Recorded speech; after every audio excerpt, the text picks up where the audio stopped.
L'histoire commence avec une jeune fille debout dans la rue qui vend des pastèques, elle appelle les gens forts et fait la publicité de son produit. Soudain, plusieurs personnes s'approchent de son comptoir et s'arrêtent là. Un type à l'air désagréable demande à une fille si les pastèques sont mûres. La jeune fille répond nerveusement qu'ils sont mûrs. Le gars attrape les morceaux de pastèque et dit qu'il va l'essayer. La jeune fille devient de plus en plus nerveuse. Le gars prend un cure-dent avec un morceau de pastèque et le mange. Puis il crache l'os sur le sol. Le gars accuse la vendeuse en disant que les pastèques ne sont pas sucrées. Il appelle ses amis pour attraper la fille et la punir pour avoir prétendument menti. Ses complices écartent le comptoir et se dirigent vers la jeune fille, lui faisant peur. Ils lui tendent la main, ignorant ses protestations. Les gens autour de lui disent que c'est l'homme de Feng sans YE, donc ils ne peuvent pas l'arrêter et qu'ils peuvent faire ce qu'ils veulent. Ils sont scandalisés par une telle injustice. Le gars grimpe vers la fille et lui dit qu'elle peut crier autant qu'elle veut, mais personne ne l'aidera. Soudain, sorti de nulle part, quelqu'un lance un bâton en direction des bandits. Il frappe directement le chef des bandits, le faisant grimacer de douleur. Le patron se tord de douleur après avoir été frappé. Il se plaint de douleur, mais ses complices ne font que se moquer de lui. Le personnage principal, dont le nom est YE, apparaît et dit qu'il les aura parce qu'ils ont osé harceler sa sœur. Les bandits se retournent, ne comprenant pas qui est venu ici. Leur patron pleure de colère et dit à ses copains d'achever le nouvel arrivant. Soudain, il remarque un objet volant dans les airs. Le bâton vole à nouveau vers lui, cette fois le frappant à la bouche. Le patron s'effondre au sol et continue de gémir. Les bandits crient que leur patron a été battu pour la 3e fois consécutive. Le patron les exhorte à s'occuper rapidement du personnage principal. Des bandits menacent le personnage principal et l'entourent, se rassemblant autour de lui. Le héros effectue une série d'attaques sur les adversaires, mais ne leur cause aucun dommage avec ses attaques. Les bandits ont du mal à croire que le personnage principal soit si faible et ne puisse pas les frapper fort. Réalisant qu'ils ont été trompés, les bandits attaquent le personnage principal à coups de pied. La sœur du personnage principal tente d'intercéder en sa faveur et leur dit d'arrêter de le battre. Heureusement pour le héros, une voiture de police se dirige vers l'incident. Les bandits ont peur de la police, ils emmènent leur patron et s'enfuient. Le patron crie qu'il s'occupera du personnage principal. La sœur du héros se pencha sur lui et tenta de le réveiller, mais il resta inconscient. Elle lui dit de se lever, mais le protagoniste blessé ne réagit pas à cause de ses blessures. Le sang de la blessure du personnage principal se retrouve sur l'amulette qui pend autour de son cou. Le personnage principal se retrouve soudain dans un endroit différent, il ne comprend pas ce qui s'est passé et où il se trouve. Il se trouve parmi des flux d'énergie tourbillonnantes dans un espace qui lui est inconnu. Il voit l'énergie se rassembler autour de son amulette de jade, il est surpris. L'amulette brille de plus en plus et est remplie de pouvoirs spirituels. L'amulette lance un flux d'énergie qui habite le personnage principal, remplissant son corps. Le héros ressent une sensation étrange dans ses yeux et les couvre. Après un certain temps, l'action se déroule à l'hôpital. Le héros se réveille enfin pour la première fois depuis le combat. Il y a une fille juste devant lui, à une distance indécente, il rougit de cette situation délicate. Il s'avère que c'est une infirmière de l'hôpital qui se tient à ses côtés. Lorsque le héros s'est réveillé, il l'a touchée et elle a interprété cela comme un acte indécent, elle n'apprécie pas cela. Le héros s'est excusé maladroitement et a déclaré qu'il l'avait fait par accident. L'infirmière est mécontente et dit qu'elle peut appeler la sécurité. Le héros s'indigne et dit à l'infirmière qu'elle-même se tenait trop près de lui. Le héros examine le corps de la jeune fille. Le personnage principal, dans un lit d'hôpital, pense avoir des hallucinations suite à une blessure. La porte s'ouvre et sa sœur, inquiète, entre en courant dans la pièce. Elle demande si le personnage principal va bien et il dit oui. Il remarque soudain quelque chose en regardant sa sœur. Pour une raison quelconque, il peut voir à travers le tissu de ses vêtements, le héros est très surpris. Il ferme les yeux et demande à sa sœur de s'habiller. La sœur vérifie la température de son front et dit qu'il dit des bêtises. Le héros remarque que les vêtements sont à nouveau visibles et ne comprend pas ce qui s'est passé. La sœur s'inquiète du comportement étrange de son frère. Le héros ne comprend pas ce qui s'est passé et ce qui est arrivé à sa vision. Soudain, il ressent quelque chose et se souvient. Il voit comment il a acquis la capacité oculaire yin-yang, permettant à son regard de voir à travers les objets matériels. Le héros a du mal à croire qu'il a désormais la capacité de voir clair. Il décide de tester sa nouvelle force. Le personnage principal active son regard spécial et regarde vers l'avant. Sa sœur et son infirmière regardent le gars, ne comprenant pas ce qui ne va pas chez lui. Il voit à travers les murs et observe le flux de personnes dans la rue près de l'hôpital. Il est surpris de pouvoir voir quoi que ce soit et continue de regarder autour de lui. Il observe le couloir de l'hôpital, scrutant de plus en plus loin. Le personnage principal observe le directeur de l'hôpital, assis dans son bureau avec une jeune infirmière. L'homme rit et rougit tandis que la jeune fille s'assoit sur ses genoux. Le héros pense que le patron d'âge moyen est très énergique pour son âge. Il active à nouveau son regard et observe ce qui se passe autour de lui. Il remarque l'infirmière. Le personnage principal est heureux que l'infirmière soit attirante. Il regarde autour de lui puis décide de regarder l'infirmière en utilisant sa vision au rayon X. Il veut vraiment que l'infirmière se retourne et lui fasse face. Finalement, Elle commence à se tourner vers le personnage principal. Le héros est heureux qu'elle se soit enfin tournée vers lui. À sa grande déception, le personnage principal voit un visage chauve.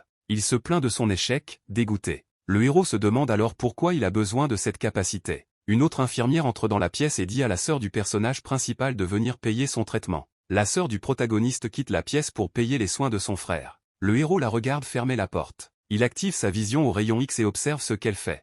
Le héros voit que sa sœur paie le traitement et l'infirmière dit qu'il peut déjà sortir et que tout va bien pour son frère. Il décide qu'avec sa nouvelle capacité surnaturelle, il doit gagner de l'argent pour sa sœur. Il quitte l'hôpital et le héros dit à sa sœur de rentrer chez elle pendant qu'il fait quelque chose. Il se dirige vers la ville et réfléchit en chemin. Le héros réfléchit aux possibilités de gagner de l'argent en utilisant sa vision au rayon X. Soudain, il remarque quelque chose devant lui dans la rue qui attire son attention. Plusieurs personnes se sont rassemblées autour d'une table à l'extérieur et jouent à des jeux de hasard avec des lancers de dés. Le présentateur appelle les gens et les invite à parier si le nombre sera inférieur à 10 ou supérieur. Les joueurs parient avec zèle sur le résultat du lancer et disposent les billets sur la table. La présentatrice pense avec contentement qu'elle prendra tout cet argent pour elle lorsqu'ils perdront. Il y a beaucoup d'argent sur la table après avoir parié. Le héros est surpris lorsqu'il voit combien d'argent est misé sur le résultat du lancer. Le héros décide de voir quel chiffre apparaît sur le dé et active sa vision spéciale. Il regarde à travers la vitre et voit qu'il y a 2, 3 et 4 sur les dés. Il additionne les chiffres, et comme le résultat est inférieur à 10, le présentateur recevra tous les bénéfices. La jeune fille lève son verre et annonce que le résultat du lancer est inférieur à 10. Les joueurs jurés se plaignent d'avoir perdu. La fille remercie poliment tout le monde d'être venu, sourit et prend l'argent. Elle remarque le personnage principal dans la foule et décide qu'il est nouveau ici. Elle l'appelle et l'invite à jouer un tour. Le héros dit qu'elle part déjà. La fille répond qu'elle ne part pas, mais que seuls les participants perdants partent. Elle demande s'il veut jouer, le héros répond que oui et lui dit de ne pas se plaindre plus tard lorsqu'elle perd, mais la jeune fille est confiante dans sa victoire. Elle lève le verre de crape et lui dit de parier. D'autres participants placent leur pari bruyamment. Le personnage principal active sa capacité à voir à travers les objets. Il regarde le verre contenant les dés. La jeune fille jette les dés devant elle sur la table, il roule avec un bruit sourd. Les lancers de 4, 5 et 6 sont lancés sur les dés. Le héros et les autres participants regardent le verre avec des dés. La jeune fille demande ce que le personnage principal a décidé de choisir. Le personnage principal parie 10 yuan que le résultat sera supérieur à 10. La jeune fille n'est pas satisfaite du fait que le personnage principal parie bas et le considère comme pauvre. Elle ouvre les dés et annonce les résultats, le résultat était supérieur à 10. Elle remercie tous les participants pour le jeu et les sourires. La jeune fille raconte au personnage principal qu'elle a gagné de l'argent. Le héros pense qu'il est assez facile d'y gagner de l'argent. Il décide qu'aujourd'hui il peut ruiner la fille. Il joue pendant un moment, plaçant un pari après l'autre. C'est ainsi que se déroule une demi-heure de jeu continu. La jeune fille annonce à nouveau les résultats, le lancer était supérieur à 10. Le héros feint l'innocence et dit qu'il a eu beaucoup de chance et qu'il a encore réussi, il a déjà gagné beaucoup d'argent. Les proches sont surpris par la chance du personnage principal, certains pensent qu'il est un maître et qu'il gagne en écoutant le son des dés. Le héros est heureux d'avoir déjà gagné plus que son salaire total depuis un mois. La jeune fille est en colère parce qu'elle n'a rien gagné ce jour-là. Le héros l'invitait à jouer une nouvelle fois, elle est en colère. La fille frappe la table et l'invitait à jouer. Elle se penche vers le personnage principal et lui dit que cette fois, ils joueront gros. Elle le regarde et se met en colère en rougissant. Le héros l'invitait finalement à s'arrêter, puisqu'aujourd'hui elle ne peut pas gagner. La jeune fille est encore plus en colère et dit qu'elle est désormais obligée de récupérer et de restituer l'argent perdu. Le héros demande ce qu'elle va parier. La jeune fille répond que si elle gagne, elle récupérera tout l'argent que le héros a gagné. Le héros demande ce qu'elle fera si elle perd le pari. Elle répond que dans ce cas, elle sera entièrement à sa disposition. Le héros rougit et demande s'il pourra alors faire ce qu'il veut, ceux qui vous entourent rougissent également. Elle ajoute que s'il perd, il repartira d'ici complètement nu. Le héros accepte et la jeune fille lui dit de ne pas le regretter plus tard. Ils se penchent l'un vers l'autre et se regardent attentivement. La jeune fille prend lentement la planche de bois. Elle ramasse les os et prend le verre. La fille frappe à la table. Elle prend ensuite les dés et se prépare à les lancer. Elle balance son verre, les gens autour de lui regardent la dispute se dérouler sous leurs yeux. La jeune fille commence à faire des mouvements complexes avec un verre avec des os, son entourage est ravi et est sûr que désormais le personnage principal va perdre. La jeune fille affirme avec assurance que cette technique émousse les sens, elle est confiante dans sa victoire. Le héros rougit en observant les mouvements de la jeune fille. Il commence déjà à compter l'argent de la pile de billets qu'il a gagné. La fille s'énerve et dit qu'il devrait au moins se concentrer un peu. Le héros dit avec moquerie qu'elle est une adversaire faible, ce qui rend la fille encore plus en colère. La fille dit qu'il ne faut pas sous-estimer sa force et dit que le héros va maintenant perdre contre elle. Elle place avec force le verre avec les dés sur la table et un dense rideau de fumée apparaît autour. La jeune fille rit et déclare avec confiance qu'elle a maintenant perdu. Le héros n'est pas impressionné, il pense que ce n'est qu'une façade. La fille demande ce qu'il choisit, plus de 10 ou moins. La fille est sûre qu'elle peut pousser le verre de manière à modifier le résultat du lancer. Les os cognent à l'intérieur du verre, mais ne sont pas encore tombés. Le héros réfléchit à ce qu'il devait choisir. Soudain, il pressa la main de la jeune fille contre le verre et dit qu'il choisissait un 6 sur chaque dé. La fille est bouleversée car elle n'a plus la possibilité de tricher facilement. Elle se demandait s'il était possible que le héros fasse semblant d'être un imbécile pour la tromper. Le héros lève le verre et lui dit de regarder le résultat du lancer. 3 6 sont visibles sur les dés, comme l'avait prédit le héros. Son entourage est ravi que le héros ait pu deviner le tracé exact. Le héros apprécie la victoire tandis que d'autres idolâtrent ses talents de joueur. Le héros dit modestement qu'il n'y a personne de spécial ici. La jeune fille pense que profitant de cette réaction, elle doit s'enfuir au plus vite. Derrière elle, elle entend la voix du héros, qui lui rappelle qu'elle a promis d'exaucer son souhait. La fille est nerveuse et demande quel souhait elle doit réaliser. Le héros la regarde avec amour et lui dit qu'elle peut aller chez lui et qu'elle pourra alors décider quel vœu il veut faire. La jeune fille montre soudain le ciel et dit qu'un ovni y est apparu. Le héros et les autres sont distraits et regardent vers le ciel à la recherche. La jeune fille commence à s'enfuir, elle est heureuse d'avoir pu tromper les gars si facilement. Le héros la remarque et crie qu'on ne peut pas la laisser s'échapper d'ici. La jeune fille se retourne et regarde le personnage principal avec perplexité. Le héros commence à courir à la poursuite de la jeune fille, essayant de la rattraper. Il lui crie de lui rendre au moins l'argent qu'il a gagné, car il ne veut pas réaliser son souhait. Le héros court au coin de la rue pour essayer de rattraper la fille, il essaie de découvrir où elle s'est enfuie. Il regarde la rue déserte, où personne n'est visible, et se demande si elle se cache. Il pense avec suffisance qu'elle ne pourra pas se cacher de lui. La jeune fille est assise dans un endroit isolé et respire fort après la poursuite, elle est soulagée d'avoir finalement réussi à échapper au personnage principal. Soudain, elle voit le visage du gars juste devant elle, qui dit qu'il l'a trouvé. Elle est effrayée par cette apparition soudaine et crie que c'est un démon. D'un mouvement adroit, il saute sur le balcon et se retrouve à côté d'elle. Le héros l'attrape et elle essaie de se libérer et lui crie de la laisser partir. Le héros dit qu'il a été trompé en pleine journée. Le héros lui dit de lui rendre son argent et de remplir sa part de la promesse après avoir perdu le pari. Quelqu'un à proximité l'interrompt, appelle le héros et dit au personnage principal d'attendre. Le personnage principal se retourne à la recherche de l'orateur. Quelqu'un à proximité se dirige vers le personnage principal en fauteuil roulant. Il s'agit d'un jeune homme autour duquel se trouvent des dizaines de crânes qui brûlent d'un feu bleu. Il se tourne vers la jeune fille et lui demande si elle gagne de l'argent en faisant du mal aux autres, comme avant. Le héros a peur, crie à quel point il a peur et lâche la fille. Le héros crie au gars, lui demandant qui il est et ce qu'il fait ici. Le héros pense à la quantité de sang qui a été versé ici, car un si grand nombre d'esprits maléfiques se sont formés ici. Le gars répond qu'il est le frère de YQYQ et lui demande si elle a recommencé à faire des farces. YQYQ s'indigne et dit que le personnage principal la traque et ne sauve pas les apparences. Le héros lui crie d'arrêter de s'agiter et de lui rendre l'argent qu'il a gagné. La jeune fille demande d'un ton moqueur ce qu'il lui fera si elle ne donne pas l'argent. Le héros se met en colère et dit que dans ce cas, il n'aura pas peur de frapper la fille. Il commence à s'injurier, lançant des injures et des malédictions à leur adversaire. Le frère de la jeune fille est en colère, il est de plus en plus irrité par ce qui se passe. Incapable de le supporter, il frappe avec la main et leur crie d'arrêter. La jeune fille pense avec suffisance que maintenant le héros a fini, puisque son frère est en colère. Son frère la frappe avec colère et la pousse au sol, il lui crie de se taire. Elle s'énerve et demande pourquoi il l'a frappée. Son frère crie qu'il lui a ordonné à plusieurs reprises de ne plus jouer. Il demande si elle se souvient de la façon dont il a perdu ses jambes. La jeune fille dit que ce n'est que grâce à ses capacités qu'ils ont pu collecter des fonds pour le traitement de ses jambes. Le frère se tait avec une expression sombre sur le visage et ne lui répond pas. Le héros se demanda ce qui était arrivé aux jambes de frère YQYQ. Il décide d'utiliser sa vision au rayon X et regarde l'homme. À travers la peau et les muscles, il voit qu'il y a un objet obscur dans sa jambe. Il dit qu'il a quelque chose au tibia et que ses ischio-jambiers sont déchirés. YQYQ et son frère sont très surpris lorsqu'ils entendent un tel diagnostic de la part du héros. Le gars demande avec surprise au personnage principal comment il peut voir sa maladie des jambes. Le héros dit avec assurance que c'est un jeu d'enfant pour lui. YQYQ demande s'il peut guérir la maladie plus qu'il peut la voir. Le héros affiche une expression sombre sur son visage, la jeune fille le prend par les épaules. Elle demande pourquoi il est en colère et le héros est flatté par son attention. Elle promet au héros de faire ce qu'il veut s'il parvient à guérir la maladie de son frère. En fait, elle pense pouvoir facilement manipuler et contrôler le héros. Le héros la repousse soudain. Il dit qu'il n'est en réalité pas aussi naïf qu'elle le pense. Il se détourne ostensiblement de la jeune fille et de son frère. Le héros pense qu'il ne connaît pas ces gens et que s'il guérit cette maladie, il pourrait donner des informations sur ses capacités surnaturelles. Le frère de la jeune fille lui dit d'attendre et l'inviter à conclure un marché. Le personnage principal s'arrête à mi-chemin et se tourne vers l'homme.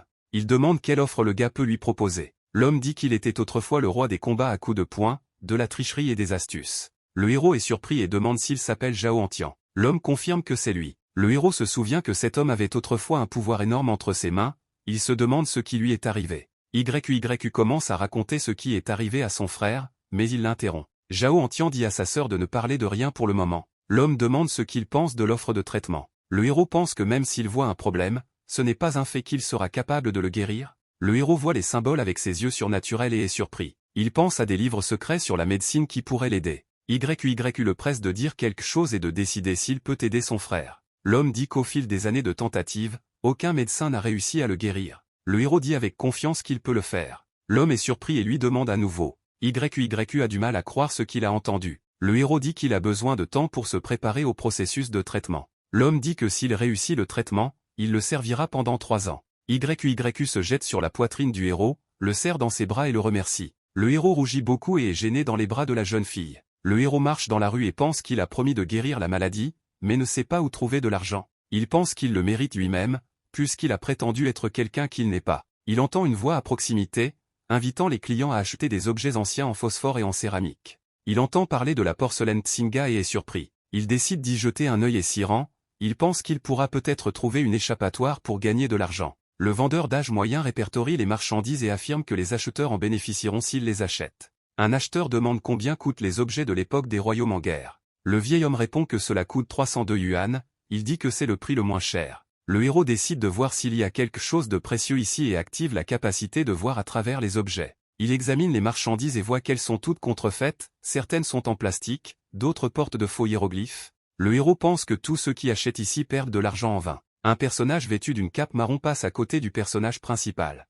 Les gens autour de lui disent que Zhu est un véritable expert en antiquité qui peut facilement trouver des objets de valeur. La jeune fille qui marche à côté du vieil homme demande pourquoi ils sont allés ici et pas dans des établissements plus respectables. Le vieil homme répond que trouver ici quelque chose de précieux apporte plus de plaisir. Il demande au vendeur de regarder un vase en porcelaine. Le héros observe ce qui se passe en utilisant sa capacité à voir à travers les objets. Le vendeur lui met poliment à la main un vase bleu et blanc. Le vieil homme pèse l'objet dans sa main et réfléchit un moment. Il remarque une formation brune sur le vase et une fissure à proximité. La fille dit que même s'il est original, ils ne pourront pas gagner beaucoup d'argent, car il est fissuré. Le vieil homme accepte et jette le vase au vendeur, qui en est mécontent. Les gens commencent peu à peu à se disperser, voyant que l'expert n'a rien acheté ici. Le vieil homme et la jeune fille se retournent et commencent à partir. Le personnage principal annonce soudain à haute voix qu'il achète un vase. Le vieil homme se tourne dans sa direction et est surpris. La jeune fille est également surprise par cette décision. Le héros répète encore une fois qu'il souhaite acheter un vase. Le joyeux vendeur met avec empressement le produit entre ses mains et dit qu'il coûte 3000 yuan.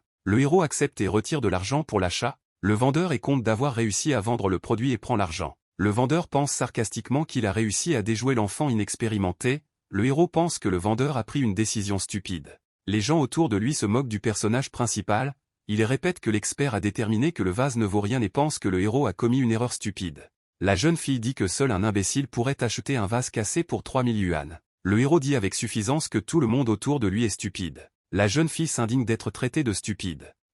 Zhu arrête la jeune fille d'un geste et demande au personnage principal comment il a déterminé que le vase n'est pas un faux. Le héros répond qu'il souhaite les corriger en 2 points. Il dit que le vase n'est pas du tout cassé et qu'il s'agit d'un véritable vase Tsinga. Ceux qui l'entourent se moquent de lui et sont sûrs qu'il s'agit d'une illusion de la part du héros. La fille demande pourquoi il l'a eu et qui il est. Le vieil homme dit qu'il n'est pas très difficile de remarquer la fissure. Le héros sort une bouteille d'eau et la verse sur la vôtre. Il leur dit de regarder de plus près. Dès qu'il versait de l'eau dessus, les fissures disparaissaient et de beaux motifs devenaient visibles. Le vieil homme et la jeune fille sont très surpris et ne comprennent pas comment cela est possible. Le héros dit que la fissure se trouve au-dessus de l'ornement et n'est en réalité que de la terre. Le vieil homme se dit étonné de l'excellente vue du jeune homme. Mon entourage est ravi et dit qu'un tel vase coûtera très cher. Le héros pense avec suffisance que son regard surnaturel est bien meilleur que celui de n'importe quel expert. La jeune fille dit que malgré cela, le vase peut rester un faux. Le héros dit qu'il a déjà dépensé 3000 yuan pour elle. La jeune fille dit que si le vase est original, elle est prête à l'acheter au prix du marché et demande quoi faire s'il s'avère être un faux.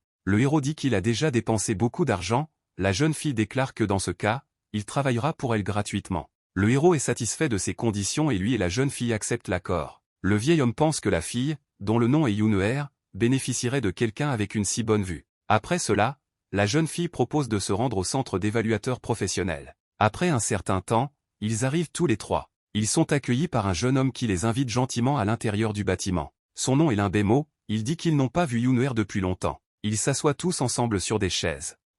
Zhu dit qu'ils sont venus ici pour les aider à évaluer une antiquité. La jeune fille dit que son grand-père pense que c'est un faux et le personnage principal s'est disputé avec elle. Pareo dit que puisqu'M, Zhu pense que c'est un faux, il n'est pas nécessaire de le vérifier. Le héros dit sombrement que le vendeur pensait la même chose. Limbemo demande si le personnage principal est nouveau dans cette rue, car il lui semble familier. Le héros ne comprend pas où le gars veut en venir et demande ce qui ne va pas. Le gars répond qu'il a vu beaucoup de gens essayer de faire partie de la société antique grâce à leur ingéniosité. Le héros se lève et commence à partir, il dit qu'il peut trouver d'autres évaluateurs. Le vieil homme leur demande de ne pas se disputer et de rester ici. Limbemo dit que pour le bien de M, Zhu, il examinera le vase. Le héros demande ce qu'il voulait ajouter. Limbemo dit qu'il y a 3 contrefaçons parmi les produits du magasin. Il dit que si le héros parvient à en trouver au moins un, il l'évaluera gratuitement. Le héros dit que ce n'est pas une tâche facile, mais en fait il pense que c'est très facile avec ses capacités. Limbemo demande s'il a peur de relever le défi. Le héros dit qu'il n'a pas peur et qu'il ouvrira les yeux. Le vieil homme demande au personnage principal si 1 heure suffira pour rechercher des contrefaçons. Le héros va chez les antiquités et dit qu'il n'a pas besoin d'1 heure entière. Il s'approche et commence à regarder les marchandises de près. Le héros dit qu'1 minute lui suffit pour accomplir une telle tâche. Limbemo rit et dit que le héros se surestime s'il pense pouvoir trouver un faux en 1 minute. Le vieil homme pense que le héros crée une scène à partir de zéro et lui dit d'y réfléchir attentivement. Le héros récupère un récipient antique sur l'étagère. Il pose 3 biens sur la table, une figurine, un chapelet et un récipient, sourit et dit qu'il a tout trouvé. Limbemo est en colère et ne comprend pas comment il a pu tout trouver si rapidement. Le vieil homme et la jeune fille sont très surpris. Il explique qu'il y a un joint visible sur le vase, qu'il y a du sable à l'intérieur du chapelet et que la base de la figurine est collée. Limbemo est sûr qu'il est impossible de déterminer cela en 1 minute et ne comprend pas comment le héros l'a fait. Le héros ramasse une balle sur l'étagère et dit qu'il y a en réalité 4 contrefaçons, pas 3. Limbemo regarde avec surprise le héros poser le ballon sur la table. Limbemo dit que ces perles rayonnantes sont le trésor de la boutique de Min Yugan. Le héros jette les perles et leur dit de les regarder de plus près. Son entourage est choqué lorsque le héros brise un trésor inestimable. Lorsque la perle craque, il y a une petite boule à l'intérieur. La boule de métal tombe au sol avec un bruit sourd. Le vieil homme note qu'il y avait une boule d'acier à l'intérieur pendant tout ce temps. Le héros demande s'il l'a fait uniquement grâce à son ingéniosité. Limbemo s'excuse auprès du personnage principal et admire son talent. Le héros dit que son énorme talent ne peut être caché, il est flatté par l'attention. Le héros aime que Limbemo ait désormais reconnu son talent. Limbemo demande au héros de devenir son assistant dans l'évaluation des antiquités. Le personnage principal s'assoit avec les autres et attend. Enfin, un homme entre dans la pièce avec le vase acheté par le héros sur un plateau. L'homme dit que le vase était effectivement authentique et que son prix sur le marché est d'1 million de yuan. Limbemo dit que l'homme peut aller lui prendre le vase. Limbemo dit au héros qu'il avait raison et que le vase est bien une véritable antiquité. Le héros sourit d'un air suffisant lorsqu'il apprend qu'il avait raison. Il dit à la fille qu'il avait raison, elle dit avec mécontentement qu'il n'y a rien de mal à cela. Elle sort une carte bancaire, dit qu'elle contient 2 millions de yuan et lui donne le mot de passe. Le héros prend une carte, dans ses pensées, il se réjouit de la facilité avec laquelle il a réussi à obtenir 2 millions. Le vieil homme dit que 3 000 ont payé et se sont transformés en 2 millions, il rit avec bonhomie, soudain, il se tait et se sent mal. Le vieil homme dit qu'il ne peut pas respirer, les autres commencent à s'inquiéter. La fille demande ce qui ne va pas chez lui et dit qu'il lui fait peur, le vieil homme ne bouge pas. Limbemo crie à quelqu'un de préparer la voiture pour le voyage à l'hôpital. Le vieil homme essaie d'une voix faible de prononcer le nom de sa petite fille. Il s'affaiblit et s'arrête de bouger, sa main tombe au sol. La jeune fille pleure et demande que son grand-père ne meure pas. Limbemo est nerveux et ne sait pas quoi faire. Le héros décide de voir ce qui s'est passé en utilisant ses capacités. Il active sa vision au rayon X et regarde le corps du vieil homme. Il voit des formations noires tourner autour du cœur du vieil homme, qui sont là depuis un certain temps. L'ouvrier Limbemo arrive en courant dans la pièce et dit que la voiture est prête à partir. Limbemo récupère maintenant M, Zhu et commence à le porter jusqu'à la voiture, il leur crie qu'ils doivent se dépêcher avant que la situation ne s'aggrave. Le héros se tient devant lui et déclare qu'ils n'arriveront peut-être pas à temps s'ils vont à l'hôpital maintenant. Limbemo lui crie de s'éloigner sinon la situation de M, Zhu empirera. Le héros dit qu'il a étudié pour devenir médecin et que peut-être il pourra sauver le vieil homme. Limbemo dit que cela prendra beaucoup de temps et continue de porter le vieil homme vers la sortie. La jeune fille intervient soudainement et dit à Limbemo de laisser le héros l'aider. Il répond que la vie de son grand-père est en jeu et qu'elle doit bien réfléchir. Elle pense qu'ils n'auront pas le temps d'aller à l'hôpital et dit qu'elle fait confiance au personnage principal. Le héros lui dit de ne pas s'inquiéter et qu'elle doit lui laisser cette tâche. Le héros décide d'utiliser ses techniques médicales et s'approche du vieil homme inconscient. Il utilise les connaissances acquises grâce à ses capacités surnaturelles. Le héros utilise des techniques d'injection à des endroits précis du corps du patient. Il fait de nombreuses injections sur le corps du vieil homme à grande vitesse. Limbemo remarque que sa technique est très puissante. La jeune fille espère que le héros pourra sauver son grand-père. Le héros utilise le toucher sur le point Tanzong. Il termine et s'assoit sur la chaise, il dit que le traitement est terminé, il a l'air fatigué après l'intervention. Après un certain temps, l'Imbémo vérifie l'état du patient. La fille demande si son grand-père va se réveiller. Le héros dit qu'il a mis toutes ses forces et qu'elle doit désormais s'occuper de son grand-père. La jeune fille regarde avec inquiétude Zhu, immobile. Soudain, il ouvre les yeux et demande pourquoi Yunoer pleure. Tout le monde est surpris en voyant que le grand-père s'est réveillé. Yunoer embrasse son grand-père avec des larmes et se réjouit d'avoir enfin repris conscience. Le vieil homme remercie le héros et dit que maintenant il se sent léger dans sa poitrine. Le héros dit que ce n'est rien et que Zhu devrait prendre soin de lui-même. L'Imbémo pense que puisque le héros a été capable de faire face à la maladie de Zhu, il pourra probablement aider sa famille. L'Imbémo s'incline et demande de l'aide au héros. Le héros accepte volontiers d'aider. Il pense qu'il se lierait volontiers d'amitié avec une famille puissante et riche. L'Imbémo dit que son père souffre de migraines, contre lesquelles les médecins sont impuissants. Il demande au héros de l'aider. Le héros pense qu'il ne comprend pas encore complètement les techniques de guérison, mais c'est une opportunité très rentable pour lui. Le héros accepte d'aider et dit qu'il lui faut un mois pour se préparer. L'Imbémo dit que le héros est désormais un ami de leur famille. Le héros est modeste. L'Imbémo invite tout le monde à prendre un verre et les autres sont d'accord. La jeune fille pense que sous ce prétexte, elle peut se rapprocher de Yuan, après quoi il fera du travail pour elle. Ce soir-là, ils se rendent tous en ville dans un établissement cher pour manger et boire. Il y a beaucoup de plats chers sur la table. Ils boivent un verre ensemble. Le héros demande poliment pardon et quitte la pièce pendant un moment. Il se rend dans le hall central de l'établissement. Le héros sort son téléphone et décide d'écrire à sa sœur pour qu'elle ne s'inquiète pas du fait qu'il n'est toujours pas chez lui. Soudain, il remarque Yunoer à proximité, qui est harcelé par un gars. Un gars nommé Beluofei harcèle une fille et elle dit avec colère qu'il l'ennuie. Elle dit qu'elle a un petit ami, mais Beluofei dit qu'il a découvert que ce n'était pas vrai. Le gars aime Yunoer et lui demande si elle acceptera ses avances. Le personnage principal s'approche du gars et, d'un mouvement brusque, lui retire la main. Beluofei demande qui il est. Le héros répond en serrant fermement la main du gars. Il crie et lui dit de lâcher prise, et que ça lui fait mal. Le héros accepte de lâcher prise et jette le gars contre le mur à proximité. Yunoer se réjouit de l'opportunité de se rapprocher de Yuan afin d'en profiter. Elle prétend qu'il est son petit ami et demande pourquoi il lui a fallu si longtemps pour venir. Le personnage principal est surpris lorsque la fille prétend être la petite amie du personnage principal. Beluofei devient furieux en voyant cela. Yunoer demande de l'aide au personnage principal et rougit. Le héros se réjouit de cette opportunité et pense que cela arrive à point nommé. Il fait également semblant de ne pas être un mec et dit qu'elle lui manque. Beluofei se met en colère et crie « Comment un héros ose-t-il emmener sa petite amie ?» Il menace le héros de le détruire et commence à courir vers lui. La jeune fille avertit avec inquiétude le protagoniste de faire attention lorsqu'elle voit Beluofei attaquer. Le héros se retourne et utilise ses capacités. Il frappe Beluofei avec un coup de pied puissant. La jeune fille est impressionnée, elle s'aperçoit que c'est un coup dur. Beluofei tombe lourdement au sol à cause du choc. Le héros pense qu'il a épuisé les réserves d'énergie chi de l'ennemi et qu'il ne pourra plus rien lui faire. La jeune fille se tourne vers le personnage principal et il la regarde. Yunoer leur dit de rentrer chez eux et de ne pas faire attention à ce type. Beluofei est encore plus en colère et dit qu'il va certainement se venger du vol de sa petite amie. Le personnage principal embrasse une fille et continue de se faire passer pour son petit ami. Elle attrape soudain les vêtements du héros avec sa main. La fille demande s'il est temps d'arrêter enfin de la serrer dans ses bras. Le héros la lâche, sourit et dit que cette performance s'est avérée réaliste. La jeune fille se retourne et commence à partir, elle dit qu'elle ne le croit pas. Soudain, elle s'arrête, le héros regarde sa silhouette. Le héros trouve que ce sont des sensations merveilleuses. Elle se tourne vers le personnage principal et l'appelle par son nom. Elle dit que demain elle lui montrera quelque chose d'excitant. Le héros est intrigué par cette affirmation et il ne patiente plus. Il rêve de passer un bon moment avec Yunoer. Il aime ses fantasmes et souhaite que cela se réalise le plus tôt possible. Un certain temps passe et le lendemain matin arrive.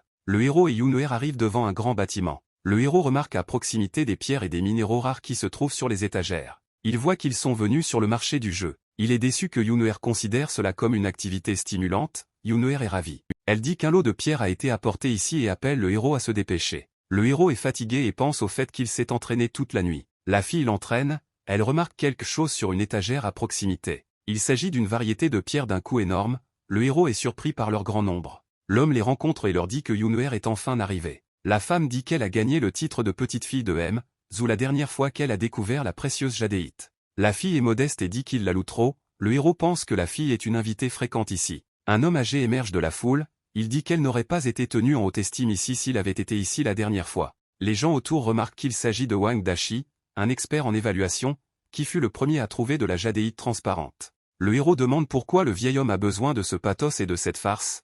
La jeune fille répond que son entreprise est composée de concurrents et de rivaux. Le vieil homme propose un concours, celui qui trouvera la pierre la plus chère gagnera. La jeune fille est nerveuse et pense qu'elle n'a aucune chance, elle pense qu'elle devrait appeler son grand-père. Le vieil homme rit et dit que s'ils ont peur de perdre, ils peuvent revenir. Le personnage principal se présente et dit qu'il n'a pas peur et propose une compétition entre deux. Son entourage est scandalisé que le héros ait osé se comparer à Wang Dali et est sûr qu'il perdra. Wang Dali se moque de lui et se demande comment il ose parler au nom de la famille Zhu. Le héros ne sait pas trop comment réagir à cela et il commence à devenir nerveux. La jeune fille prend le personnage principal par la main. Elle déclare qu'il est son petit ami et le gendre de la famille Zhu, il a donc le droit de parler au nom de la famille. Le reste des visiteurs est jaloux du personnage principal, puisqu'il a réussi à devenir le petit ami de Madame Zhu. Wang Dali dit qu'il peut parler au nom de la famille, mais que le concours aura sa propre récompense. La jeune fille demande quelle récompense il souhaite fixer. Wang Dali dit que leur magasin a trouvé un bon emplacement dans le centre-ville et qu'il veut cet endroit pour lui-même. Les gens autour disent que ce magasin est très cher et qu'ils vont perdre un objet de grande valeur. Le personnage principal dit avec confiance qu'il ne perdra pas dans la compétition. Wang Dali se moque de lui, son entourage est sûr qu'il ne pourra pas vaincre le vieil homme. Le vieil homme dit que s'il perd, il aboiera son chien 3 fois dans la rue et paiera les frais du magasin. Le vieil homme pense qu'il ne perdra jamais face au héros. Yoon-er demande si le protagoniste peut vaincre le vieil homme. Le héros répond avec confiance qu'il le peut. La jeune fille déclare qu'elle est prête pour la compétition et prend le personnage principal par la main. Wang Dali leur dit avec confiance de surveiller les mains d'un véritable maître. Le héros s'approche joyeusement des pierres et dit qu'ils vont maintenant trouver de la jadéite brute. Le héros examine les pierres, la jeune fille indique quels cristaux sont les plus prometteurs, à en juger par le nombre de fissures. Il s'approche de la pierre verte et dit que c'est un minéral approprié. Le héros demande à Yoon-er quelle couleur de jadéite est la plus chère, ce qui la surprend devant l'ignorance du protagoniste. Les gens autour de lui se moquent du personnage principal parce qu'il ne comprend pas les pierres. Elle crie pourquoi il s'est porté volontaire s'il ne comprend rien, le héros dit qu'elle lui a elle-même dit de gagner. Elle répond que le type de jadéite le plus cher est transparent. Le héros commence à examiner les pierres à la recherche de jadéite transparente. La fille dit qu'elle ne comptera pas sur sa décision et qu'elle doit aussi regarder. Le héros prend une des pierres et crie que celle-ci est la bonne. La jeune fille demande à regarder la pierre et s'en approche. Elle voit qu'il n'y a pas de cristaux, mais des fissures. Elle remarque que le prix est de 500 yuan, elle est surprise de voir à quel point c'est bon marché. Le héros dit que non seulement la qualité est bonne, mais que le prix est également bas. Elle crie de mécontentement qu'il doit arrêter de plaisanter et qu'il y a quelque chose qui ne va pas avec cette pierre et lui donne une claque à l'arrière de la tête. Son entourage est sûr que le personnage principal ne comprend pas du tout les pierres et qu'il a choisi la pierre au hasard. Wang Dali dit que puisque les deux parties ont déjà choisi les pierres, elles peuvent les couper et en examiner le contenu. Yoon-er leur dit d'arrêter et qu'ils n'ont pas encore choisi leur pierre. Le héros l'interrompt en lui prenant la main. Il demande à la fille de lui faire confiance et dit qu'il se rattrapera en cas de défaite. La jeune fille est gênée, rougit et pense qu'elle est sur le point de mourir de honte. Elle dit avec hésitation que ce soit comme il veut. Son entourage est bouleversé et ne comprend pas comment Yoon-er est devenue la petite amie d'un perdant comme le personnage principal. Wang Dali dit avec suffisance qu'il est temps d'en finir et de ne pas perdre de temps jusqu'à ce qu'il gagne. Le héros déclare avec confiance que ce n'est pas Van Dali qui gagnera, mais le personnage principal. Son entourage est convaincu que Wang Dali va gagner, même par leur apparence, ils savent quelle pierre est la plus chère. Les travailleurs en costume approchent avec des outils pour couper la pierre, Wang Dali leur dit de faire attention car la pierre à l'intérieur est très précieuse. L'homme lui dit de ne pas s'inquiéter car il dispose du meilleur équipement pour couper les minéraux. Ils commencent à montrer leurs instruments, le premier outil est une machine de découpe au jet d'eau. Le deuxième outil est un découpeur plasma de haute qualité. Le troisième outil est une ponceuse pneumatique. 3 artisans commencent à tailler soigneusement la pierre. La fille dit qu'ils doivent aussi tailler la pierre. Son entourage est sceptique à ce sujet, ce qui met Yoon-er en colère. Elle se met en colère et demande ce qu'il devrait utiliser pour tailler la pierre. Son entourage dit qu'il n'y a de toute façon rien de précieux à l'intérieur. Le personnage principal dit qu'ils devraient recevoir des outils et qu'ils les couperont eux-mêmes, ce qui met encore plus en colère Yoon-er. On leur donne des outils primitifs et on leur dit poliment d'avoir de la chance. La fille dit qu'il n'est pas nécessaire d'essayer, car de toute façon, elle doit déjà appeler son grand-père et lui demander pardon. Les maîtres sous la direction de Wang Dali voient une pierre verte et disent qu'il s'agit de la deuxième variété de jadéite la plus précieuse. Wang Dali leur dit de continuer à couper puisqu'il a déjà remporté le concours. L'homme dit que la permission est prête. Un grand cristal gemme vert est visible à l'extérieur. Les visiteurs impressionnés offrent leur argent en échange plus de 3 millions de yuan. Wang Dali leur dit de ne pas se précipiter. Il observe les tentatives du protagoniste de couper une pierre avec une hache. Il affirme que les clients pourront acheter la pierre une fois qu'elle aura été taillée. Les visiteurs se moquent du personnage principal alors qu'il utilise une hache pour tailler la pierre. La jeune fille crie après le personnage principal et lui demande pourquoi il met autant de temps à tailler la pierre. Le héros utilise son pouvoir et dit qu'il cherche un bon endroit pour couper afin de ne pas toucher la jadéite à l'intérieur. Wang Dali dit que le héros parle comme s'il y avait quelque chose à l'intérieur. Le héros pense à ce qu'il voit, qu'il y a vraiment une pierre à l'intérieur. Il lève sa hache et frappe la pierre avec force, la brisant. Wang Dali se demande pourquoi essayer si l'échec est déjà acquis d'avance. Wang Dali remarque la lueur et est soudainement surpris. Les visiteurs ne comprennent pas quel genre de lumière vive provient de la pierre. Yunuer est extrêmement surpris et montre la pierre, elle dit que c'est vraiment vert. Le héros dit que c'était très gênant, puisqu'il a apparemment gagné le concours. Les visiteurs sont ravis, ils ont du mal à croire que le héros ait réussi à obtenir une pierre aussi grosse et de grande qualité. Wang Dali s'indigne et dit que cela n'aurait pas pu se produire dans un rocher vide, et accuse le personnage principal de fraude. Le héros demande comment il a triché. Il brandit sa hache et lui dit de garder les yeux ouverts. Il crie pour que la pierre se montre. Le héros le frappe avec une hache. La pièce se détache sous l'impact, révélant un cristal vert vif en dessous. Les gens autour sont surpris par une autre pierre précieuse, le héros répète la même chose et frappe une autre pierre. Le coup brise à nouveau un morceau de pierre, révélant un cristal vert vif en dessous. Le public est encore plus découragé par ce qui se passe. Le héros frappe rapidement plusieurs autres pierres, révélant les joyaux cachés qu'elles contiennent. Votre entourage est encore plus surpris et a du mal à croire ce qu'il voit. Wang Dali ne comprend pas comment cela est possible, Yunuer est enthousiaste à l'idée que le personnage principal soit génial. Son entourage est ravi du talent du protagoniste, il lui demande de devenir leur professeur. Le héros dit qu'il en a assez des éloges et qu'il doit maintenant décider qui a remporté le concours, lui ou Wang Dali. Il demande combien valait la pierre trouvée par Wang Dali, Yunuer répond qu'ils étaient prêts à payer 3,5 millions de yuan pour lui. L'acheteur propose 5 millions, mais les autres proposent rapidement un prix plus élevé au plus de 20 millions de yuan. Wang Dali demande à l'un des acheteurs de lui donner un prix pour la pierre qu'il a trouvée. L'acheteur est indigné et jette le vieil homme loin de lui. L'homme demande comment le vieil homme a osé insulter un maître tel que le personnage principal. Wang Dali est en colère et jure dans ses pensées. Il décide de profiter du bruit et de sortir furtivement du bâtiment en attendant. Il commence à partir tranquillement, mais les visiteurs le remarquent. Le héros voit qu'il veut s'échapper et active sa capacité. Il est indigné d'essayer de partir tranquillement et lance une hache dans sa direction. La hache s'envole dans le mur à côté de la tête du vieil homme. Le vieil homme se met à aboyer, admettant sa défaite. Le héros dit qu'il ne devrait plus oser dire quoi que ce soit à Yunuer. Les clients rient tandis que le vieil homme s'enfuit du magasin. Le héros se souvient que le vieil homme n'a pas encore payé, mais Yunuer dit qu'il ne peut pas éviter la dette envers la famille Zhou. Le héros, entendant cela, demande avec enthousiasme s'il est désormais considéré comme faisant partie de cette famille. Il commence à poser beaucoup de questions, par exemple quand elle le présentera à ses parents et quand aura lieu le mariage. La jeune fille rougit et le repousse. Les acheteurs proposent d'acheter une pierre au personnage principal, l'un d'eux l'invitait à se rendre dans une discothèque. Le héros pense avec amour aux filles de la discothèque. Il a froid quand Yunuer arrive derrière lui avec une expression sombre. Le héros est nerveux et dit qu'il peut leur vendre d'autres pierres, puisque celle-ci a déjà été promise pour Yunuer. La jeune fille est surprise et rougit. Les acheteurs disent que dans ce cas, ils n'insisteront pas et ne partiront pas. La jeune fille rougit et remercie sincèrement le personnage principal. Elle se penche et lui embrasse la joue, faisant rougir le gars très rouge. Il est surpris et confus, mais apprécie le baiser. Les gens autour en discutent, l'un d'eux dit qu'il souhaite aussi avoir une relation avec une belle fille. Le héros pense qu'il a réussi à gagner 30 millions de yuan et qu'il peut désormais offrir une belle vie à sa sœur. La jeune fille leur dit de partir d'ici le plus vite possible. Elle souligne qu'ils doivent faire attention à ne pas devenir victime de vol. En entendant parler du vol, le personnage principal saisit la main de Yunuer et commence à la tirer. Il dit que dans ce cas, il devrait courir vite, et la fille lui demande de ne pas être si pressé. Il monte dans la voiture et commence à rouler à grande vitesse. Il roule sur la route dans la voiture de Yunuer, qui conduit. Le héros demande si elle doit aller chercher son grand-père, mais la jeune fille répond que c'est une route très calme. Soudain, une autre voiture apparaît devant eux. La voiture fonce droit sur eux. Elle se tourne devant eux, leur bloquant le passage. La jeune fille essaie d'éviter une collision et dit au héros de faire attention. Une voiture ralentit devant eux, bloquant la route et les empêchant de repartir. Yunuer tourne brusquement la voiture pour éviter de s'écraser et s'arrête. Le héros sort de la voiture et demande avec colère où ils ont appris à conduire. La portière de la voiture s'ouvre et le conducteur et d'autres personnes sortent. 3 gars sortent de la voiture et disent au héros de sortir. Le héros se calme et dit que tout va bien, puisqu'ils ne sont que quelques-uns. La jeune fille note qu'il ne s'agit pas d'une simple voiture de tourisme, mais d'une voiture multiplace pouvant accueillir de nombreuses personnes.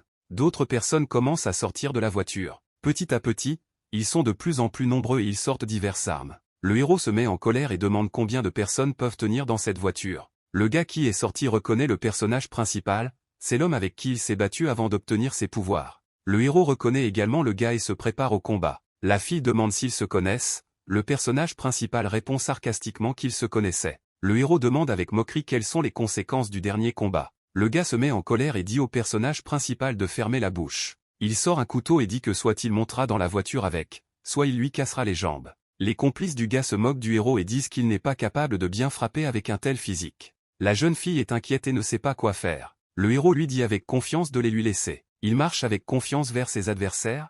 Le gars crie à ses complices d'attaquer le personnage principal. Les gars s'arment d'armes blanches et courent vers le héros, promettant de se venger d'avoir insulté leur patron. Le héros regarde dans leur direction avec confiance, sans s'inquiéter. Il décide de mettre à l'épreuve sa technique de respiration. Il charge son point d'énergie et attaque le premier adversaire devant lui. Les bandits sont extrêmement surpris que le héros soit si fort, ses attaques dispersent ses adversaires dans toutes les directions. Les bandits restent allongés au sol après avoir été frappés par le personnage principal. Younouer admire le personnage principal et son talent. Le héros est modeste et dit que c'est une tâche simple. Le héros ressent une douleur intense à la main et pense qu'il a frappé trop fort, sans calculer la force. Le patron sort de dessous la voiture, il ne voit rien. Il continue de grimper sur l'asphalte. Le héros pose la main sur la voiture et la pousse avec force. La voiture s'envole et le chef des bandits est visible en dessous. Le héros demande où il est allé. Le patron a peur lorsqu'il voit le personnage principal au-dessus de lui dans une pose effrayante. Il demande pardon et demande que le personnage principal ne le tue pas. Le héros attrape le bandit par le col alors qu'il tremble de peur. Le héros demande qui les a envoyés pour s'occuper de lui.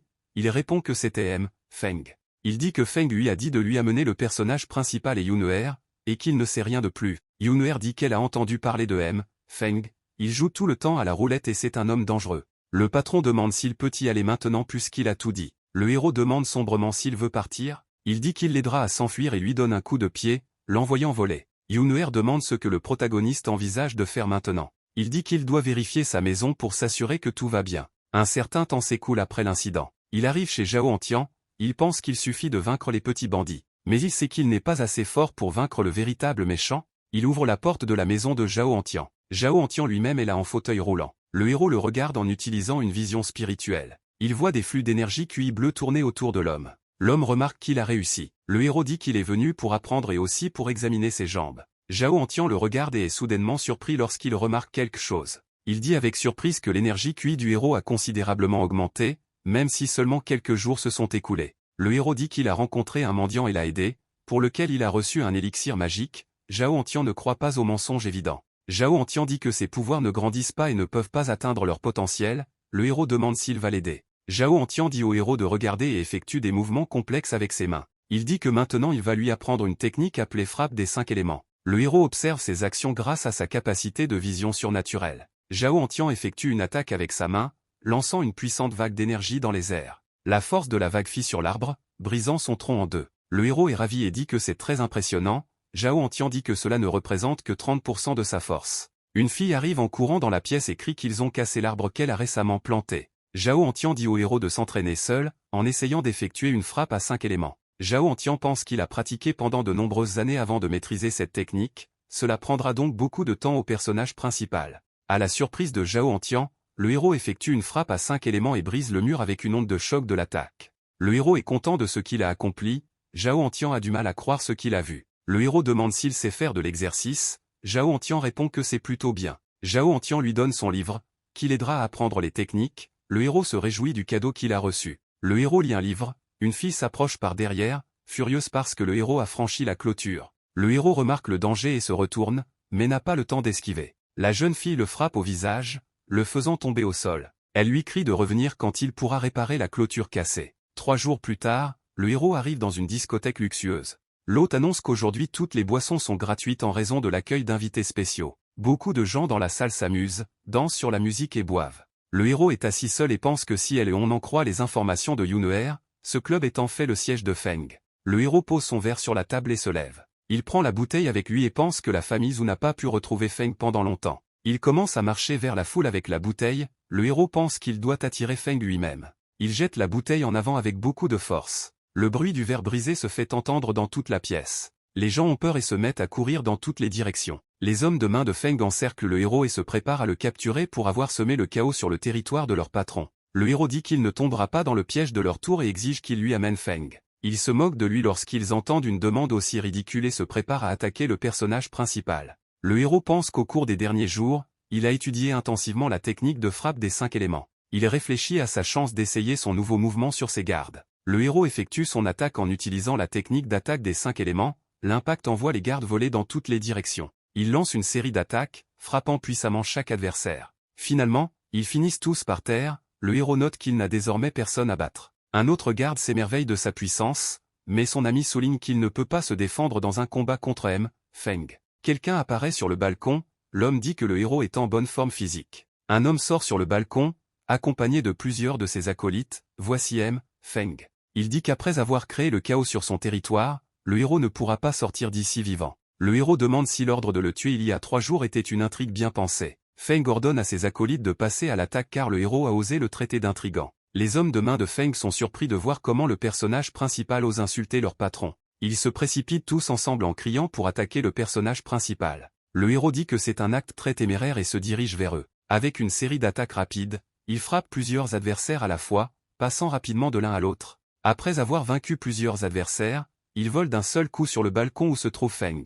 Feng note que la force intérieure du protagoniste est au niveau d'1 mètre. Le héros dit que Feng ferait mieux de répondre à ses questions, sinon il aura des ennuis. Feng laisse tomber sa canne et dit qu'il ne s'est pas battu à pleine puissance depuis longtemps. Ses muscles sur son corps commencent à se développer et à gonfler. Le corps grossit, déchirant les vêtements de Feng. Son corps devient énorme et musclé, il dit que sa force correspond aussi au niveau d'1 mètre, donc le combat s'annonce intéressant. Le héros est surpris lorsqu'il voit l'étonnante transformation du vieil homme. Il ne comprend même pas comment cela s'est produit. Le héros sourit et demande si Feng veut le tuer. Il suggère de voir qui peut vaincre qui. Leur énergie se manifeste sous la forme d'animaux faits de lumière, le personnage principal a un dragon bleu, Feng a un tigre rouge. Les gens autour regardent avec enthousiasme ce qui se passe, ils ne savent pas vraiment qui gagnera ce combat. Feng se précipite pour attaquer, brandissant son poing vers le personnage principal. Le héros court vers l'ennemi, se préparant à l'attaquer. Le personnage principal et son adversaire s'attaquent à coups. Leurs attaques sont imprégnées d'énergie chi et ils s'attaquent avec des attaques puissantes. Ceux qui vous entourent sont repoussés par l'onde de choc alors que les ennemis s'attaquent les uns les autres. Les rivaux continuent le combat, s'attaquant constamment. Ils se sont arrêtés, Feng regarde le personnage principal. Le héros regarde Feng en réponse. Les gens autour demandent qui a gagné la bataille, l'un d'eux est sûr que Feng a gagné. Le personnage principal est accroupi sur un genou. Un petit filet de sang coule de sa bouche. Feng rit et dit que le personnage principal est encore nouveau dans ce métier. Soudain, Feng ressent les effets des attaques de son ennemi. Il est tombé au sol à cause des dégâts qu'il a subis pendant la bataille. Le héros le regarde avec assurance. Feng ne comprend pas comment il lui est possible de perdre face à un combattant aussi inexpérimenté. Le héros dit qu'il a compris ses astuces depuis longtemps, en fait, il observait la circulation de l'énergie dans son corps grâce à ses pouvoirs. Son entourage est ravi que le personnage principal ait vaincu Feng et commence à s'enfuir. Feng ne croit pas qu'il puisse perdre face à un tel nouveau venu. Il sort secrètement un pistolet caché de sa poche. Feng, afin de distraire le personnage principal, dit qu'il a mentionné Beluofei. Il l'invitait à lui dire tout ce qu'il sait en échange de le laisser partir. Le héros dit qu'il ne peut pas le tuer, mais qu'il est également capable de bloquer les capacités encore en combat. Feng sort soudainement une arme et la pointe sur le héros est nerveux lorsqu'il voit l'arme. Soudain, le bruit d'un grand coup de feu se fait entendre dans le hall. Il s'avère que c'est une fille qui se tient debout avec un pistolet en train de fumer après avoir reçu une balle, elle crie à tout le monde de laisser tomber ses armes et de tomber au sol. La balle a touché le bras de Feng, il crie de douleur, le héros réfléchit à la façon dont la police pourrait se retrouver ici. La jeune fille déclare qu'elle fait partie de la police et fait signe à tout le monde de ne pas bouger, d'autres policiers entrent en courant dans la pièce, des pistolets à la main. Les hommes de main de Feng arrêtés se tiennent devant la police et demandent pardon. Le personnage principal est assis calmement sur une chaise lorsqu'une fille de la police s'approche de lui. Elle pose le pied sur la table et le héros la regarde. La fille demande s'il a mis les choses en ordre ici. Après un certain temps, il se retrouve au commissariat. Le héros est assis sur une chaise et bâille. Près de lui, une jeune fille lit les informations d'un document. Elle indique son nom, son âge et le fait qu'il vit avec sa sœur. Le héros dit que son casier ressemble à celui d'un bon citoyen et demande si elle peut le libérer. Elle lui ordonne de se taire et dit qu'un citoyen honnête ne s'en prendrait pas seul à quelques dizaines de bandits. Le héros pense que ce serait mal d'être en prison avec ses nombreux ennemis. Il dit à la police de poser des questions à Kilaozan et qu'il ne faisait que se défendre. La jeune fille s'indigne et dit qu'amener 30 personnes à l'inconscience n'est pas de la légitime défense. Le héros demande ce qu'il aurait dû faire en cas d'attaque, comment ne pas attaquer en réponse. La jeune fille dit qu'il ne pourrait pas devenir un homme machiste en si peu de temps, elle soupçonne qu'il est membre d'une organisation internationale secrète. La fille l'attrape par le col et le héros regarde son corps avec amour. La jeune fille se met en colère lorsqu'elle voit où est dirigé son regard. Elle demande avec colère où il regarde. Le gars dit qu'ils peuvent commencer maintenant. La fille frappe le héros avec sa main, mais il parvient à intercepter le coup. Elle essaie ensuite de lancer un autre coup de poing, mais esquive le coup de pied. Elle attaque à nouveau, devenant de plus en plus furieuse. Le héros bloque son attaque avec son pied, mais de justesse. Il demande si leur site de bataille peut être déplacé quelque part. La fille se met en colère et le dit, il retira ses mains et cessa de la regarder. Elle essaie de repousser le héros avec son poing, ce qui le surprend. Le poing n'atteint pas le visage du personnage principal, qui tient la jambe de l'adversaire après le coup précédent. La femme frappe le personnage principal, La force du coup l'envoie voler au sol. Du sang commence à sortir de sa bouche et il pense à sa mort imminente. La fille se met en colère et dit qu'elle est prête à tuer. Le personnage principal essaie de la calmer et dit qu'il n'a pas vu quelles sont les règles de conduite ici. Elle lui dit de se taire et tente à nouveau de le frapper, mais le héros esquive. Un autre policier entre dans le bureau, il dit que le chef de la police est arrivé et qu'il libère Feng et ses acolytes. Elle se tourne vers le policier et lui demande à nouveau. Elle décide qu'elle a besoin de voir et décide d'y aller seule. Elle montre le personnage principal et dit qu'elle emmène ce type avec elle. Le policier accepte, saisit le personnage principal et commence à l'emmener. Après un certain temps, il parcourt une certaine distance à l'intérieur du commissariat. Feng et l'adjoint discutent amicalement, Feng dit voilé qu'il est prêt à donner un pot de vin, et le policier lui répond poliment. La jeune fille dit qu'une arme a été trouvée dans la boîte de nuit et qu'aucune personne associée au gang maléfique ne devrait donc être libérée. Le député affirme que Feng a des gardes du corps autorisés à porter des armes à feu. Il dit que leur objectif principal est le personnage principal et lui montre une photo. Feng fait l'éloge du travail du président et ils rient tous les deux. La jeune fille dit qu'il est trop tôt pour les laisser tous partir et propose de vérifier les preuves. Le président s'énerve et dit de faire ce qu'on lui dit. Il désigne le personnage principal et lui dit de l'arrêter rapidement et de l'enfermer dans une cellule. Le héros rit et dit qu'il vous conseille de bien réfléchir à vos actions. Il récupère son smartphone. Il a envoyé un message indiquant qu'il était au commissariat et qu'il avait besoin d'aide. Le député dit d'un ton menaçant qu'il est prêt à l'interroger lui-même. La police est prête à capturer le personnage principal. La fille leur crie d'arrêter immédiatement. Elle dit qu'elle a reçu une lettre des autorités et qu'elle est désormais responsable de l'affaire et demande à tout le monde de se rendre. L'homme lui dit de connaître sa place, alors qu'elle parle au chef adjoint du département. Elle affirme que l'ordre a été donné personnellement par les chefs de province. Elle ordonne à la police d'arrêter Feng. Les policiers ne savent pas quoi faire, car ils ne voient pas d'ordre devant eux. L'adjoint crie, demandant comment ils sont devenus flics s'ils étaient préoccupés par une lettre qu'ils ont reçue. Il dit qu'il retire de son poste une jeune fille nommée Yan Lingjiao. La porte s'ouvre et plusieurs personnages entrent, demandant par quelle autorité il destitue le capitaine. Le protagoniste et Yan Lingjiao remarquent les nouveaux arrivants. Le député regarde ceux qui sont venus avec mécontentement. Il s'avère qu'il s'agit de ses connaissances, Yun'er et Limbemo, ainsi qu'un homme nommé Tang Ebin. Il salue ses amis. La police remarque que des personnes très importantes se sont rassemblées ici, parmi eux se trouve Tang Ebin, le maire. L'adjoint ne croit pas qu'il soit venu juste pour Han, il ne comprend pas comment il peut interagir avec des personnes aussi influentes. Tang Ebin demande qui a le courage d'offenser son frère. Feng et le député sont contrariés d'avoir perdu leur réputation à ses yeux. Le député dit qu'ils font tout dans le respect de la loi et qu'ils ne feront de mal à personne innocente. Limbemo crie qu'il condamne une personne innocente alors que le chef d'un gang majeur se tient devant eux. Le député affirme que de telles déclarations nécessitent des preuves et que la diffamation délibérée est punie par la loi. Tang Ebin dit que les gens ne vivent pas dans l'ignorance et voient tout. Il répond de manière peu convaincante que les personnes de bonne conscience n'ont rien à craindre de la calomnie. Tang Ebin a sorti son téléphone et a dit qu'il leur témoignerait. Il appelle l'homme et lui dit de venir ici. L'homme répond qu'il est déjà fatigué d'attendre devant la porte. Un homme avec une pile de papier dit que le député n'est rien et qu'il a des preuves. L'adjoint découvre qu'il s'agit du chef Zhao et prend peur. Il demande pourquoi il est ici. Il affirme que le député est démis de ses fonctions en raison de sa collusion avec une organisation criminelle. Il s'énerve lorsqu'il apprend sa destitution et le futur procès. Feng dit moqueusement qu'il s'est trompé à propos du député. Le député crie que tout cela est arrivé uniquement à cause de Feng. Il commence à se battre, à s'insulter et à se rejeter la responsabilité de ce qui s'est passé. Le patron dit de le sortir rapidement de sa vue. La police commence à exécuter l'ordre. Les amis du héros réfléchissent à la situation dégoûtante qui s'est produite. Le soir, ils vont tous ensemble au pub.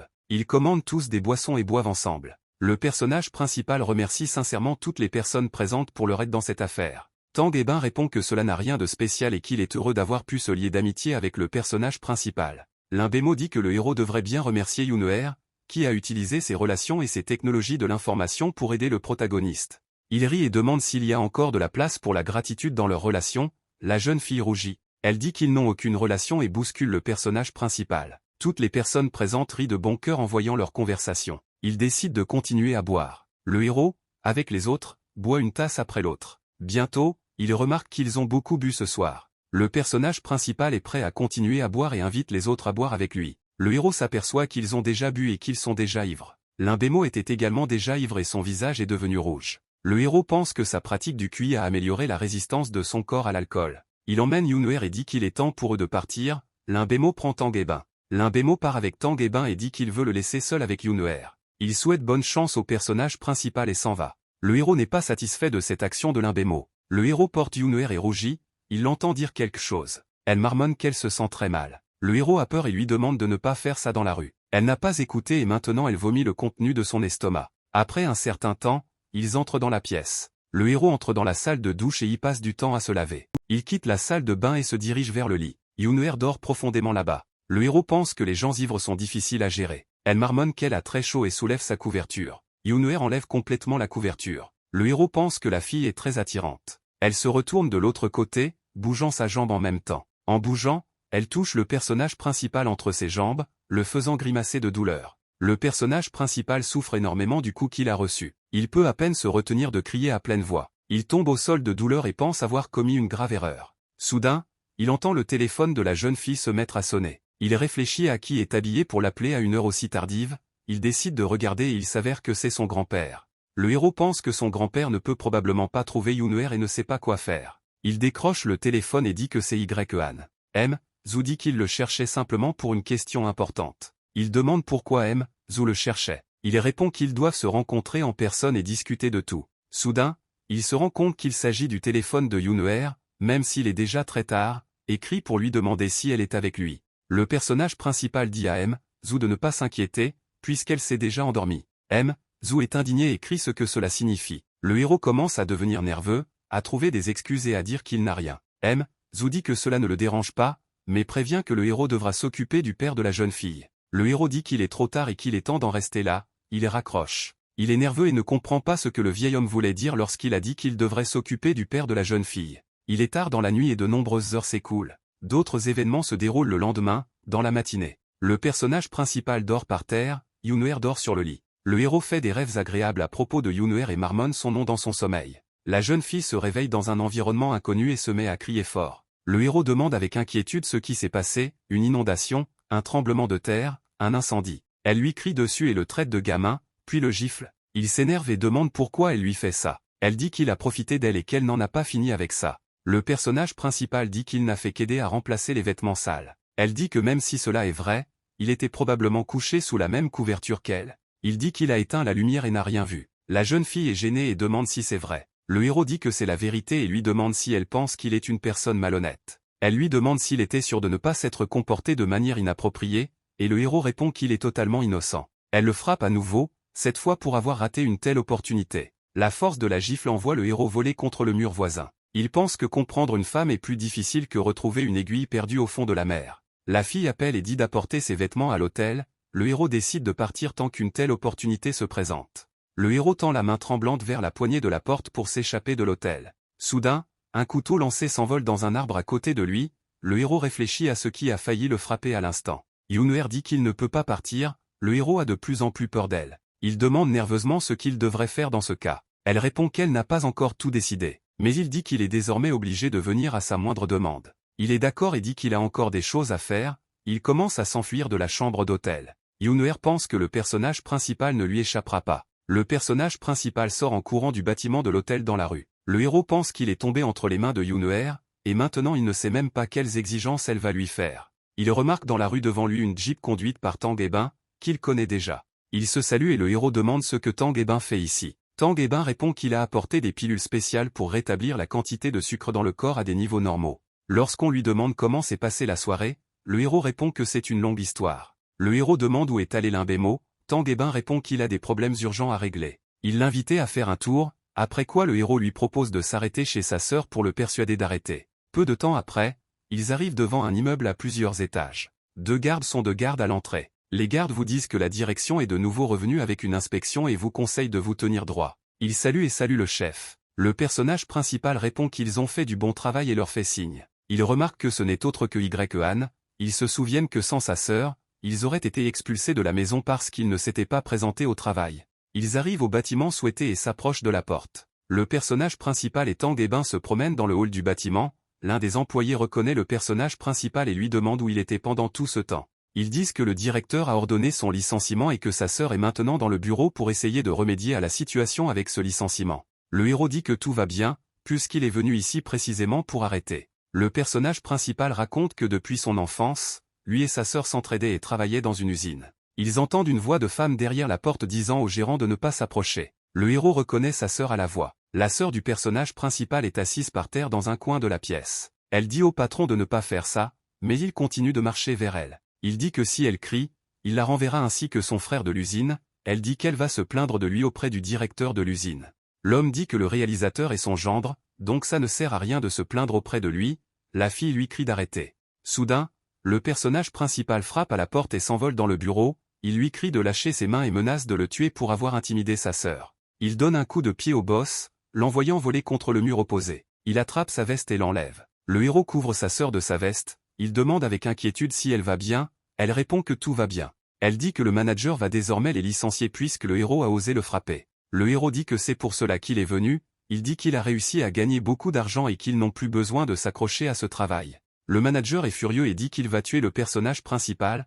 Il appelle ses assistants au bureau. Il dit d'un air suffisant au personnage principal d'attendre la mort. Sa sœur lui dit de courir pendant qu'elle les retient, mais le héros dit qu'il comprendra. Tang Ebin est convaincu que parmi ces personnes, il n'y a pas un seul adversaire digne de Yi-Han et est confiant dans la victoire du protagoniste. La sœur se demande si le personnage principal est vraiment aussi cool qu'on le dit. Une foule de personnes armées se présente au gérant. L'un d'eux crie qu'il va donner une leçon à l'homme qui a osé frapper son patron. Le manager montre du doigt le personnage principal et leur dit de le détruire. Une foule armée d'armes et de cris attaque le personnage principal.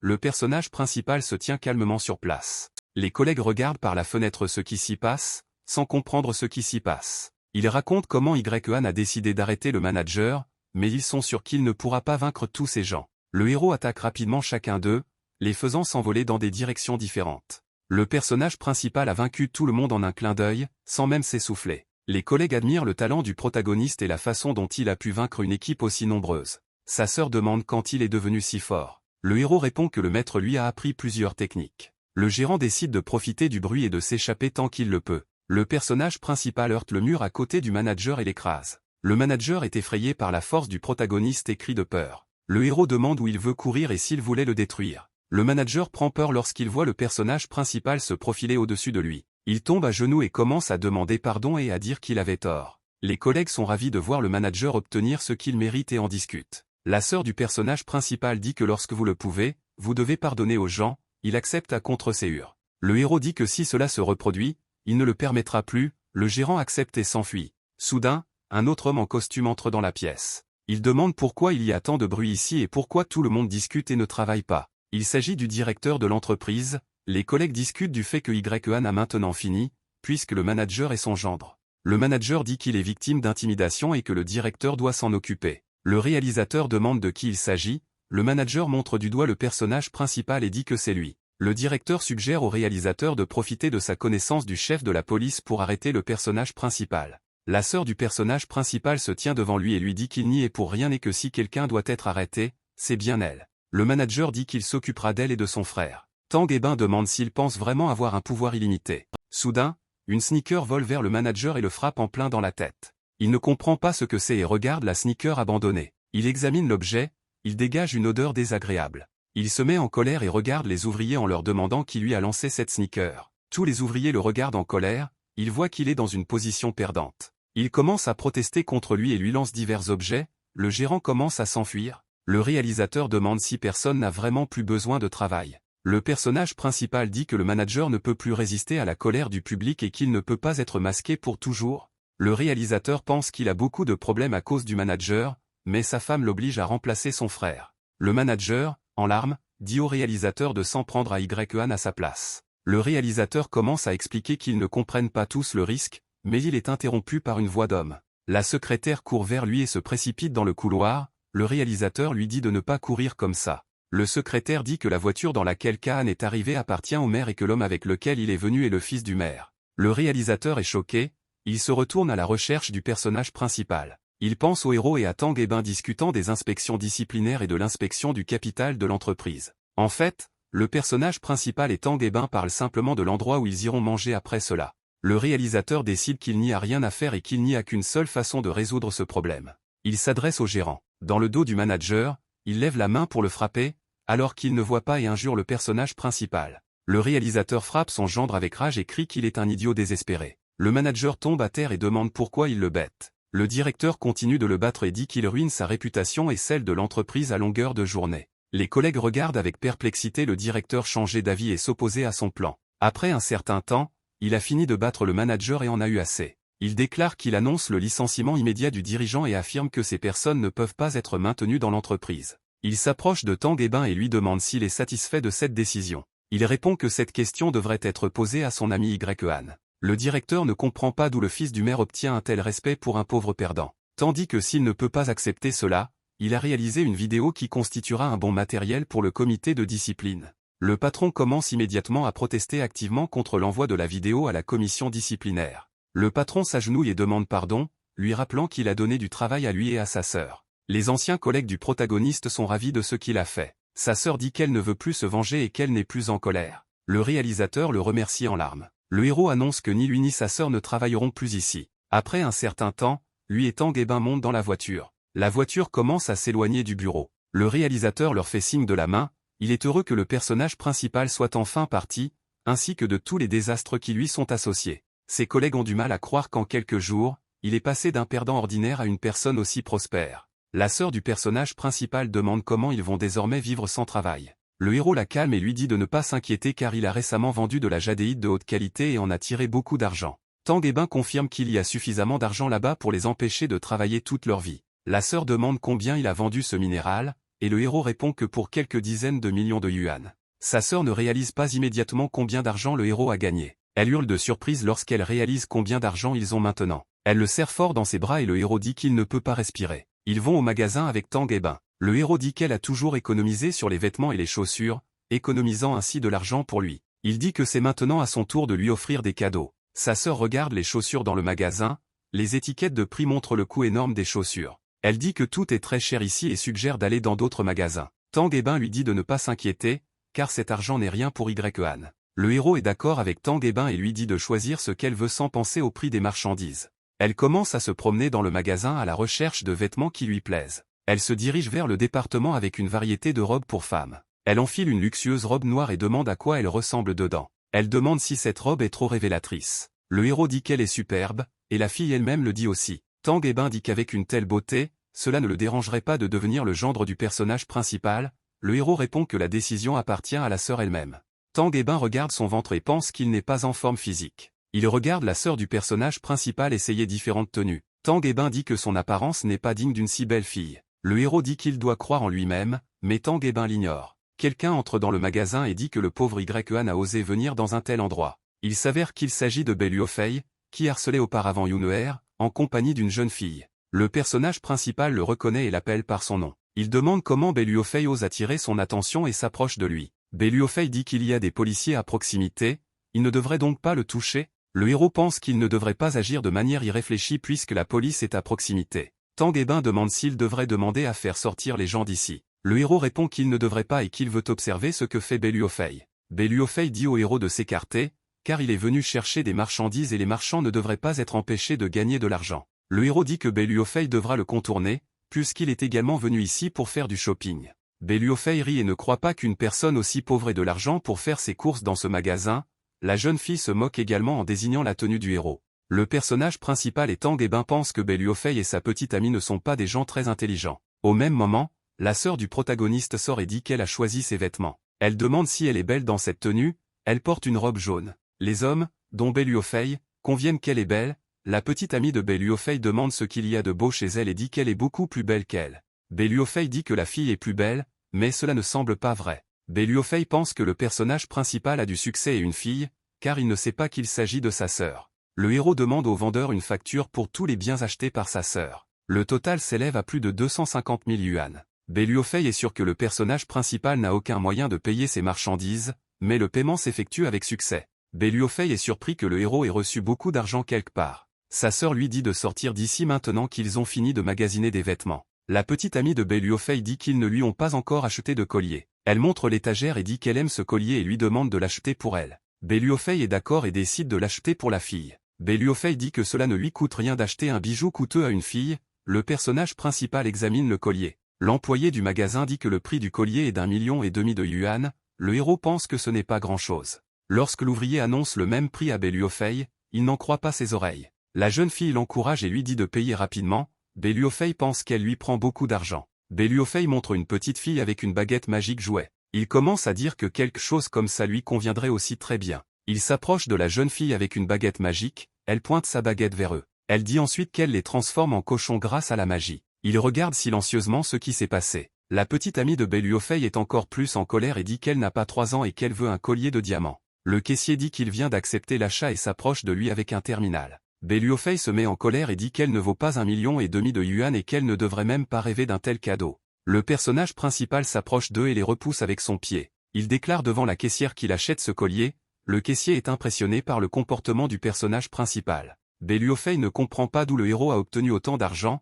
La fille pense qu'il est bien meilleur que Beluofei. Le héros demande à sa sœur de porter le collier et le lui met. Sœur dit qu'il a dépensé beaucoup pour elle, mais il dit que le collier lui va très bien. Beluofei dit qu'il s'occupera de lui plus tard. Il dit à sa petite amie qu'il parte et se dirige vers la sortie avec elle. Mais la fille lui donne un coup de pied et lui dit qu'il n'est pas nécessaire de se vanter de sa richesse si on ne l'a vraiment pas. La jeune fille pose ses mains sur la poitrine du personnage principal. Elle se dit prête à tout pour un tel collier. Le bruit d'une main bruyante se fait entendre. La sœur du personnage principal repousse la jeune fille et lui dit de ne pas oser séduire son frère. Tang Ebin et le personnage principal pensent que la sœur est très cool. Elle dit qu'ils ont acheté tous les vêtements nécessaires et qu'ils peuvent désormais rentrer chez eux. D'autres événements se déroulent quelques jours plus tard. Le personnage principal décide de soigner les jambes de Zhao Antian, puisqu'il a tout appris de lui. Il utilise sa vision pour réaliser des techniques médicales. Les techniques d'acupuncture peuvent guérir des maladies rares. Il est satisfait de ses progrès et est convaincu qu'il peut guérir Zhao Antian s'il apprend tous les points d'injection des aiguilles. Il ferme les yeux et commence à se concentrer. Il médite, et à ce moment-là,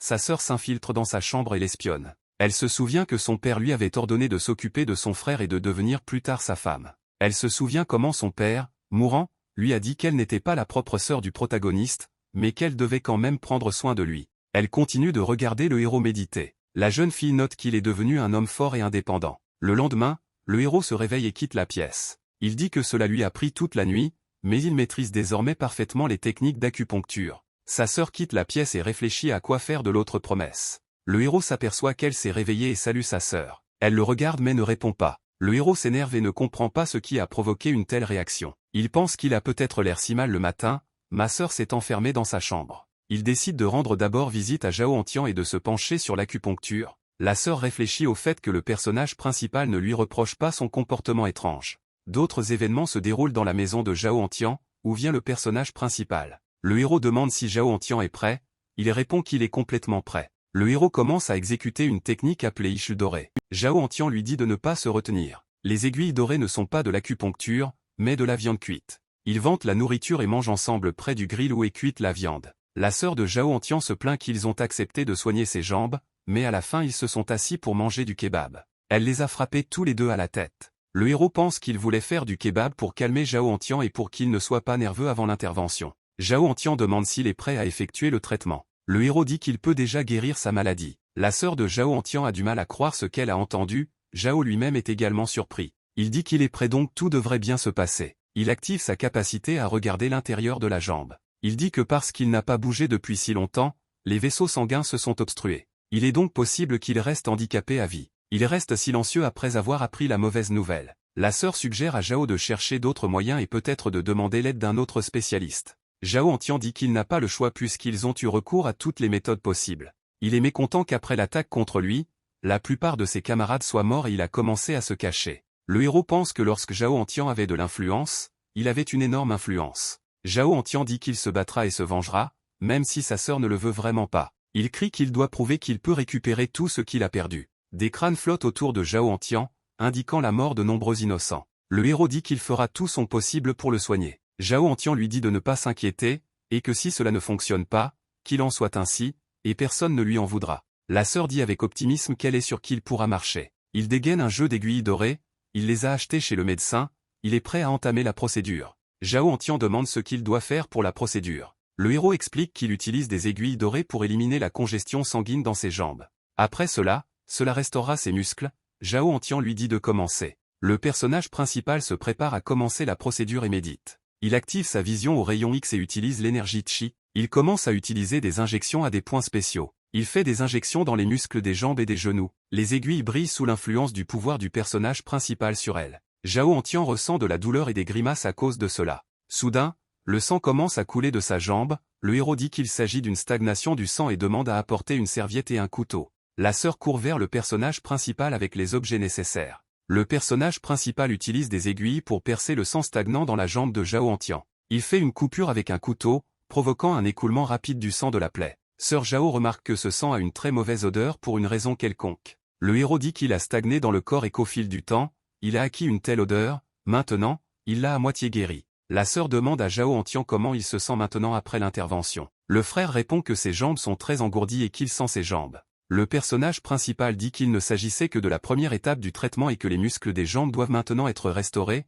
les autres l'encouragent. Il prend la jambe de Zhao Antian dans sa main. Le héros utilise une technique de récupération musculaire utilisant l'énergie QI. Zhao observe la force interne du QI du protagoniste et se rend compte qu'elle est plusieurs fois supérieure au sien. Le héros dit qu'il en reste très peu, il est tendu et concentré. Il ordonne à Zhao Antian de lever la jambe, il essaie de le faire, et ses jambes se soulèvent brusquement. Zhao et sa sœur sont ravis de ses progrès. Le héros s'assoit par terre et dit qu'il est très fatigué après le traitement. Il dit à Zhao de sortir de la poussette, il est d'accord. Zhao Antian essaie de se relever et il y parvient, ma sœur en est très heureuse. Zhao Antian crie de joie qu'il est de retour. Le héros dit que dans 3 jours, il pourra marcher pleinement, comme une personne en bonne santé. Zhao Antian dit qu'il est éternellement redevable au protagoniste. Le héros répond qu'ils sont devenus de bons amis et qu'il n'est donc pas nécessaire de prononcer de si grands mots. Zhao Antian est d'accord et rit. Il lui tend un livre et un couteau, il dit que ce sont ses notes, un livre de triche. Le héros remercie pour le cadeau et prend le livre des mains de Zhao Antian. Après un certain temps, il conduit sa sœur dans un immense manoir,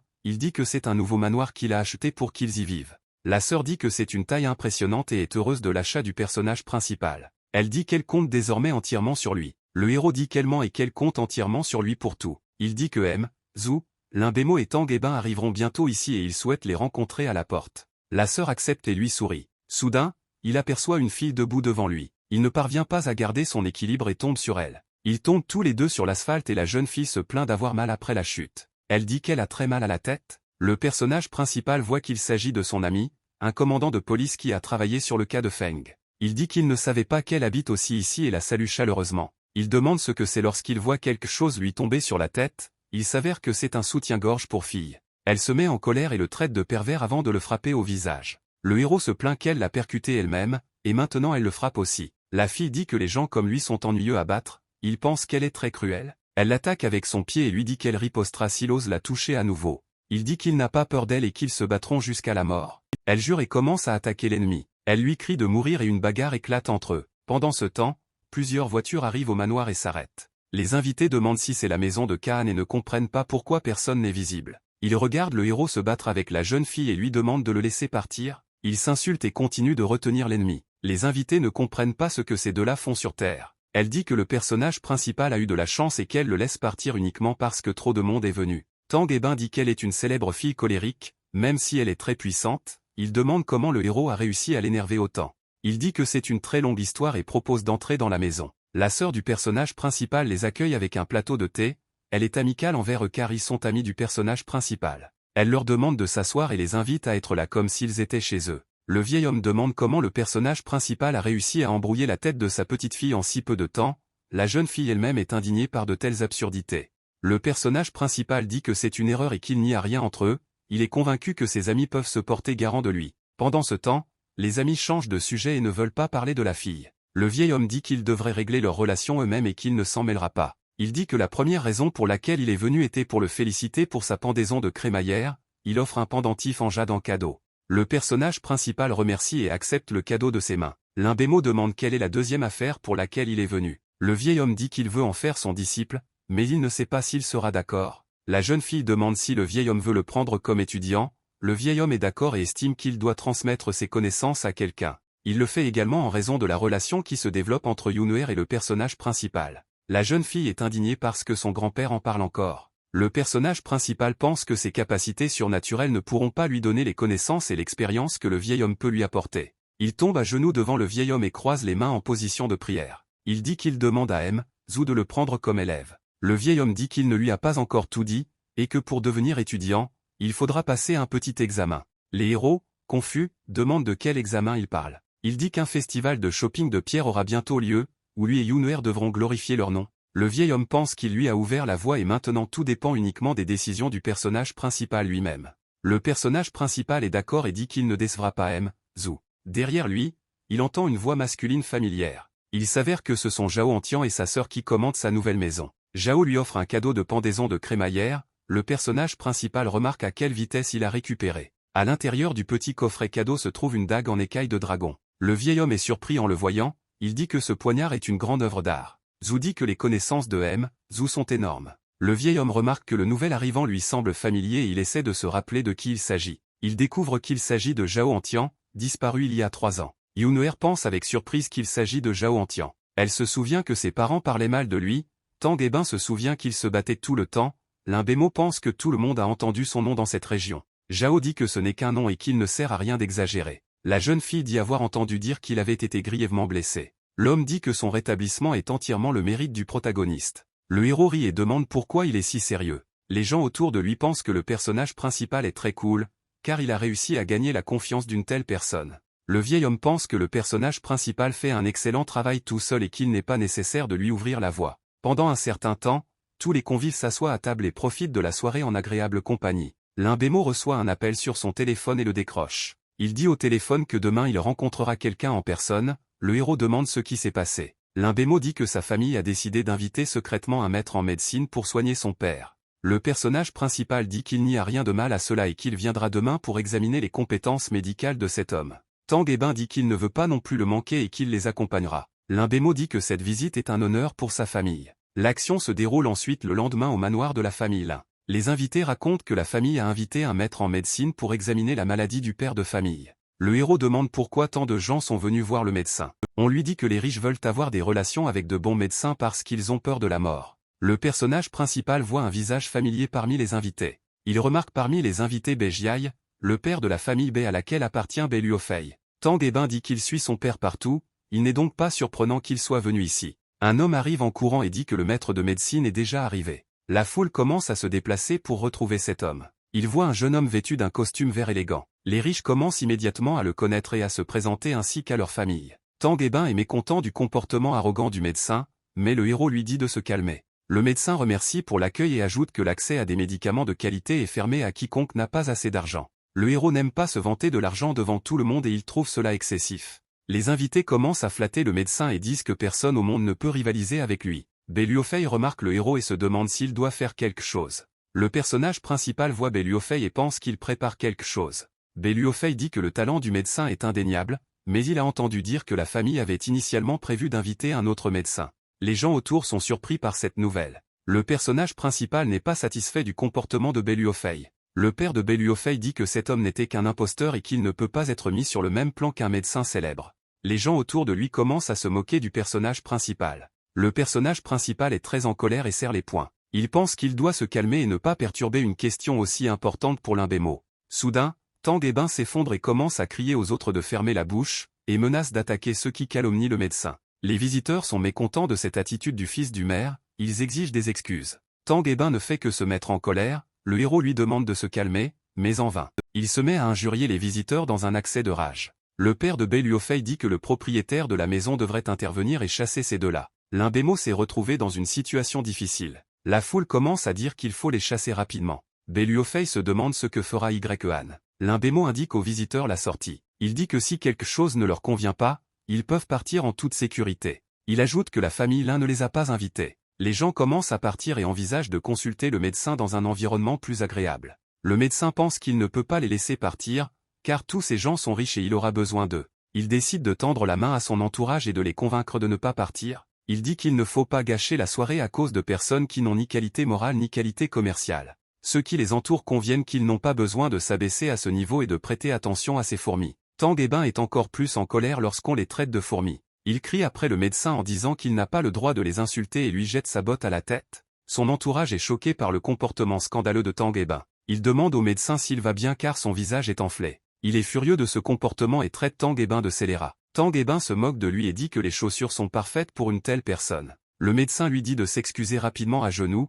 Tang Ebin continue de se moquer du médecin, l'ignorant. Le médecin dit qu'à ce rythme-là, ils devront chercher un autre médecin. Lin Bemo dit qu'il s'excuse auprès du médecin plutôt que de son ami. Il se prépare à s'excuser mais est arrêté. Le personnage principal lui dit d'attendre. Il dit qu'il n'est pas nécessaire de s'excuser auprès de lui, puisqu'il peut guérir lui-même la maladie du chef de la famille Lin. Les gens autour de lui se moquent du personnage principal, ils ne croient pas qu'il puisse guérir la maladie et s'étonnent d'une telle impudeur. Le médecin a du mal à croire ce qu'il a entendu, il demande à nouveau s'il veut vraiment essayer de guérir la maladie. Il rit et dit que si le héros parvient à guérir cette maladie, il ne touchera plus jamais aux médicaments. Le héros demande calmement s'il a peur de perdre son pari. Le médecin demande de quoi il devrait avoir peur. Le héros dit qu'il exclura ainsi un autre trompeur du monde médical. Les gens autour de lui sont indignés et traitent le personnage principal d'arrogant et de fou. Beluofei est sûr que le personnage principal se déshonorera devant tout le monde. Tang Ebin dit que si Beluofei dit encore un mot, il le battra. Beluofei se cache derrière son père et leur dit de gagner la dispute en premier. Le médecin dit qu'il accepte l'accord,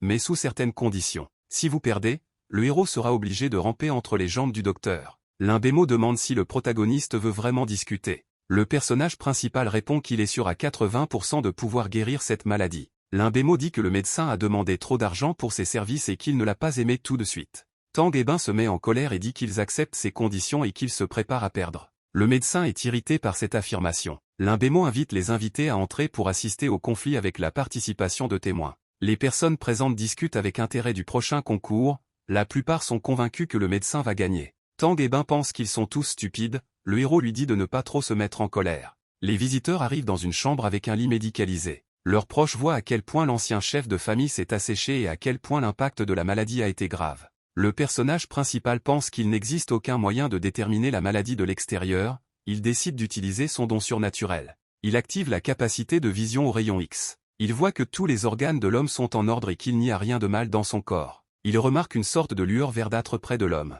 Il apparaît et disparaît périodiquement, le héros observe ce phénomène. Le héros voit des crânes briller en vert, c'est un énorme fantôme. Le héros a peur lorsqu'il voit un si gros fantôme. Il est tombé au sol de peur et son entourage a décidé qu'il avait peur du patient. Il commence à se moquer de lui et sont sûrs qu'il ne pourra guérir personne. Beluofei dit qu'il ne peut absolument pas se comparer au médecin et qu'il devrait admettre sa défaite. Le médecin dit que les jeunes médecins pensent parfois qu'ils savent tout, mais en réalité ils ne connaissent rien à la médecine. Limbemo demande pourquoi le personnage principal avait peur. Il regarde le patient et voit qu'il n'y a plus personne au-dessus de lui. Il réfléchit à ce que cela pourrait signifier. Finalement, il réalisa quel était le problème et regarda le fantôme. Il s'avère que c'est un démon des enfers. Beluofei dit que s'il n'est capable de rien, il devrait partir rapidement. Il invite le médecin à se rendre rapidement sur le corps. Tang Ebin est encore plus en colère contre lui, le héros lui dit de se calmer et qu'il peut guérir le patient. Il dit à Limbemo qu'il peut le guérir avec un peu de préparation. Le personnage principal s'assoit et commence à méditer. Il fait appel à ses pouvoirs pour détruire les démons des enfers. Beluofei dit qu'il se fait passer pour un moine, il dit que le médecin a reconnu la maladie depuis longtemps. Le médecin dit qu'il l'a reconnue, en fait, il ne comprend pas de quel type de maladie il peut s'agir sans symptômes. Le héros dit que puisqu'il a reconnu la maladie, qu'il dise à tout le monde de quel type de maladie il s'agit. Le médecin commence à dire que la maladie est causée par un corps faible et une mélancolie persistante. Limbemo dit que si tout était si simple, il aurait pu être guéri depuis longtemps, le héros confirme que tout n'est vraiment pas si simple.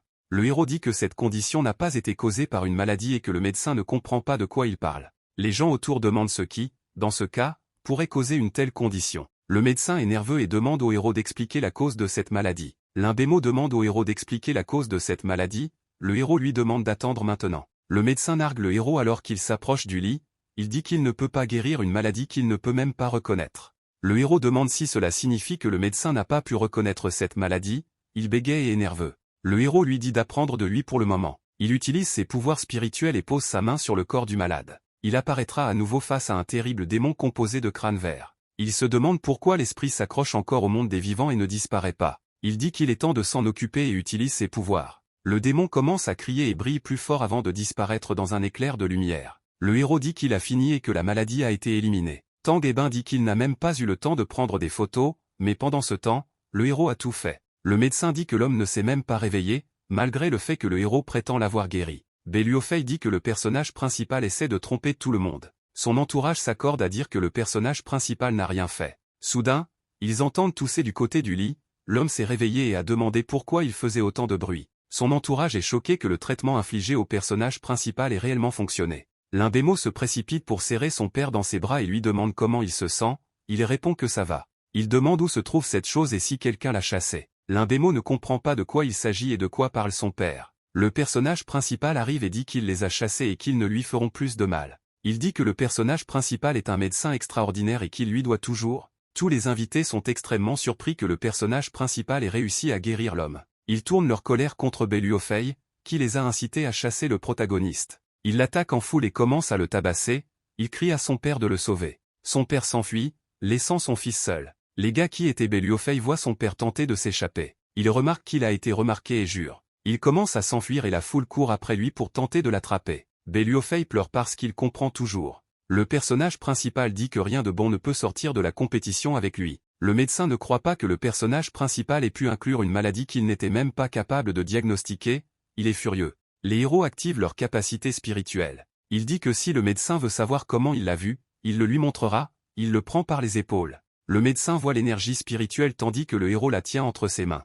Il voit derrière le héros des manifestations de son énergie sous la forme d'un énorme dragon bleu. Il prend peur et commence à s'enfuir en criant qu'il y a un monstre là-bas. Des amis racontent à quel point il avait peur, même s'il s'était exhibé toute la soirée précédente. L'un Bémo demande ce qu'il lui cache ainsi que le personnage principal et ce qui s'est passé. Le père dit à tout le monde de quitter la pièce. Les gens commencent progressivement à quitter la pièce, ne laissant que le père et 3 gars. Le père demande si l'un Bémo savait que ses ancêtres pillaient les tombes, il répond qu'il le savait. L'un Bémo dit que ce n'est pas du tout un secret et qu'ils ont arrêté de le faire depuis longtemps. Le père raconte comment il a trouvé un vase parmi les affaires de ses ancêtres et l'a accidentellement cassé, après quoi, son corps fut immédiatement frappé par une maladie incurable. Il soupçonne qu'il serait mort sans le personnage principal. L'un Bémo dit qu'il est désormais son débiteur et qu'il s'en souviendra pour toujours. Un serviteur arrive et dit que beaucoup de gens veulent rencontrer le jeune docteur de génie Yuan. Les héros sont surpris que les gens viennent à sa rencontre. Il est entouré d'une foule qui tente d'attirer son attention, il demande des rencontres avec lui, des promenades et des dîners ensemble. Il commence à se battre pour attirer son attention, à laquelle le héros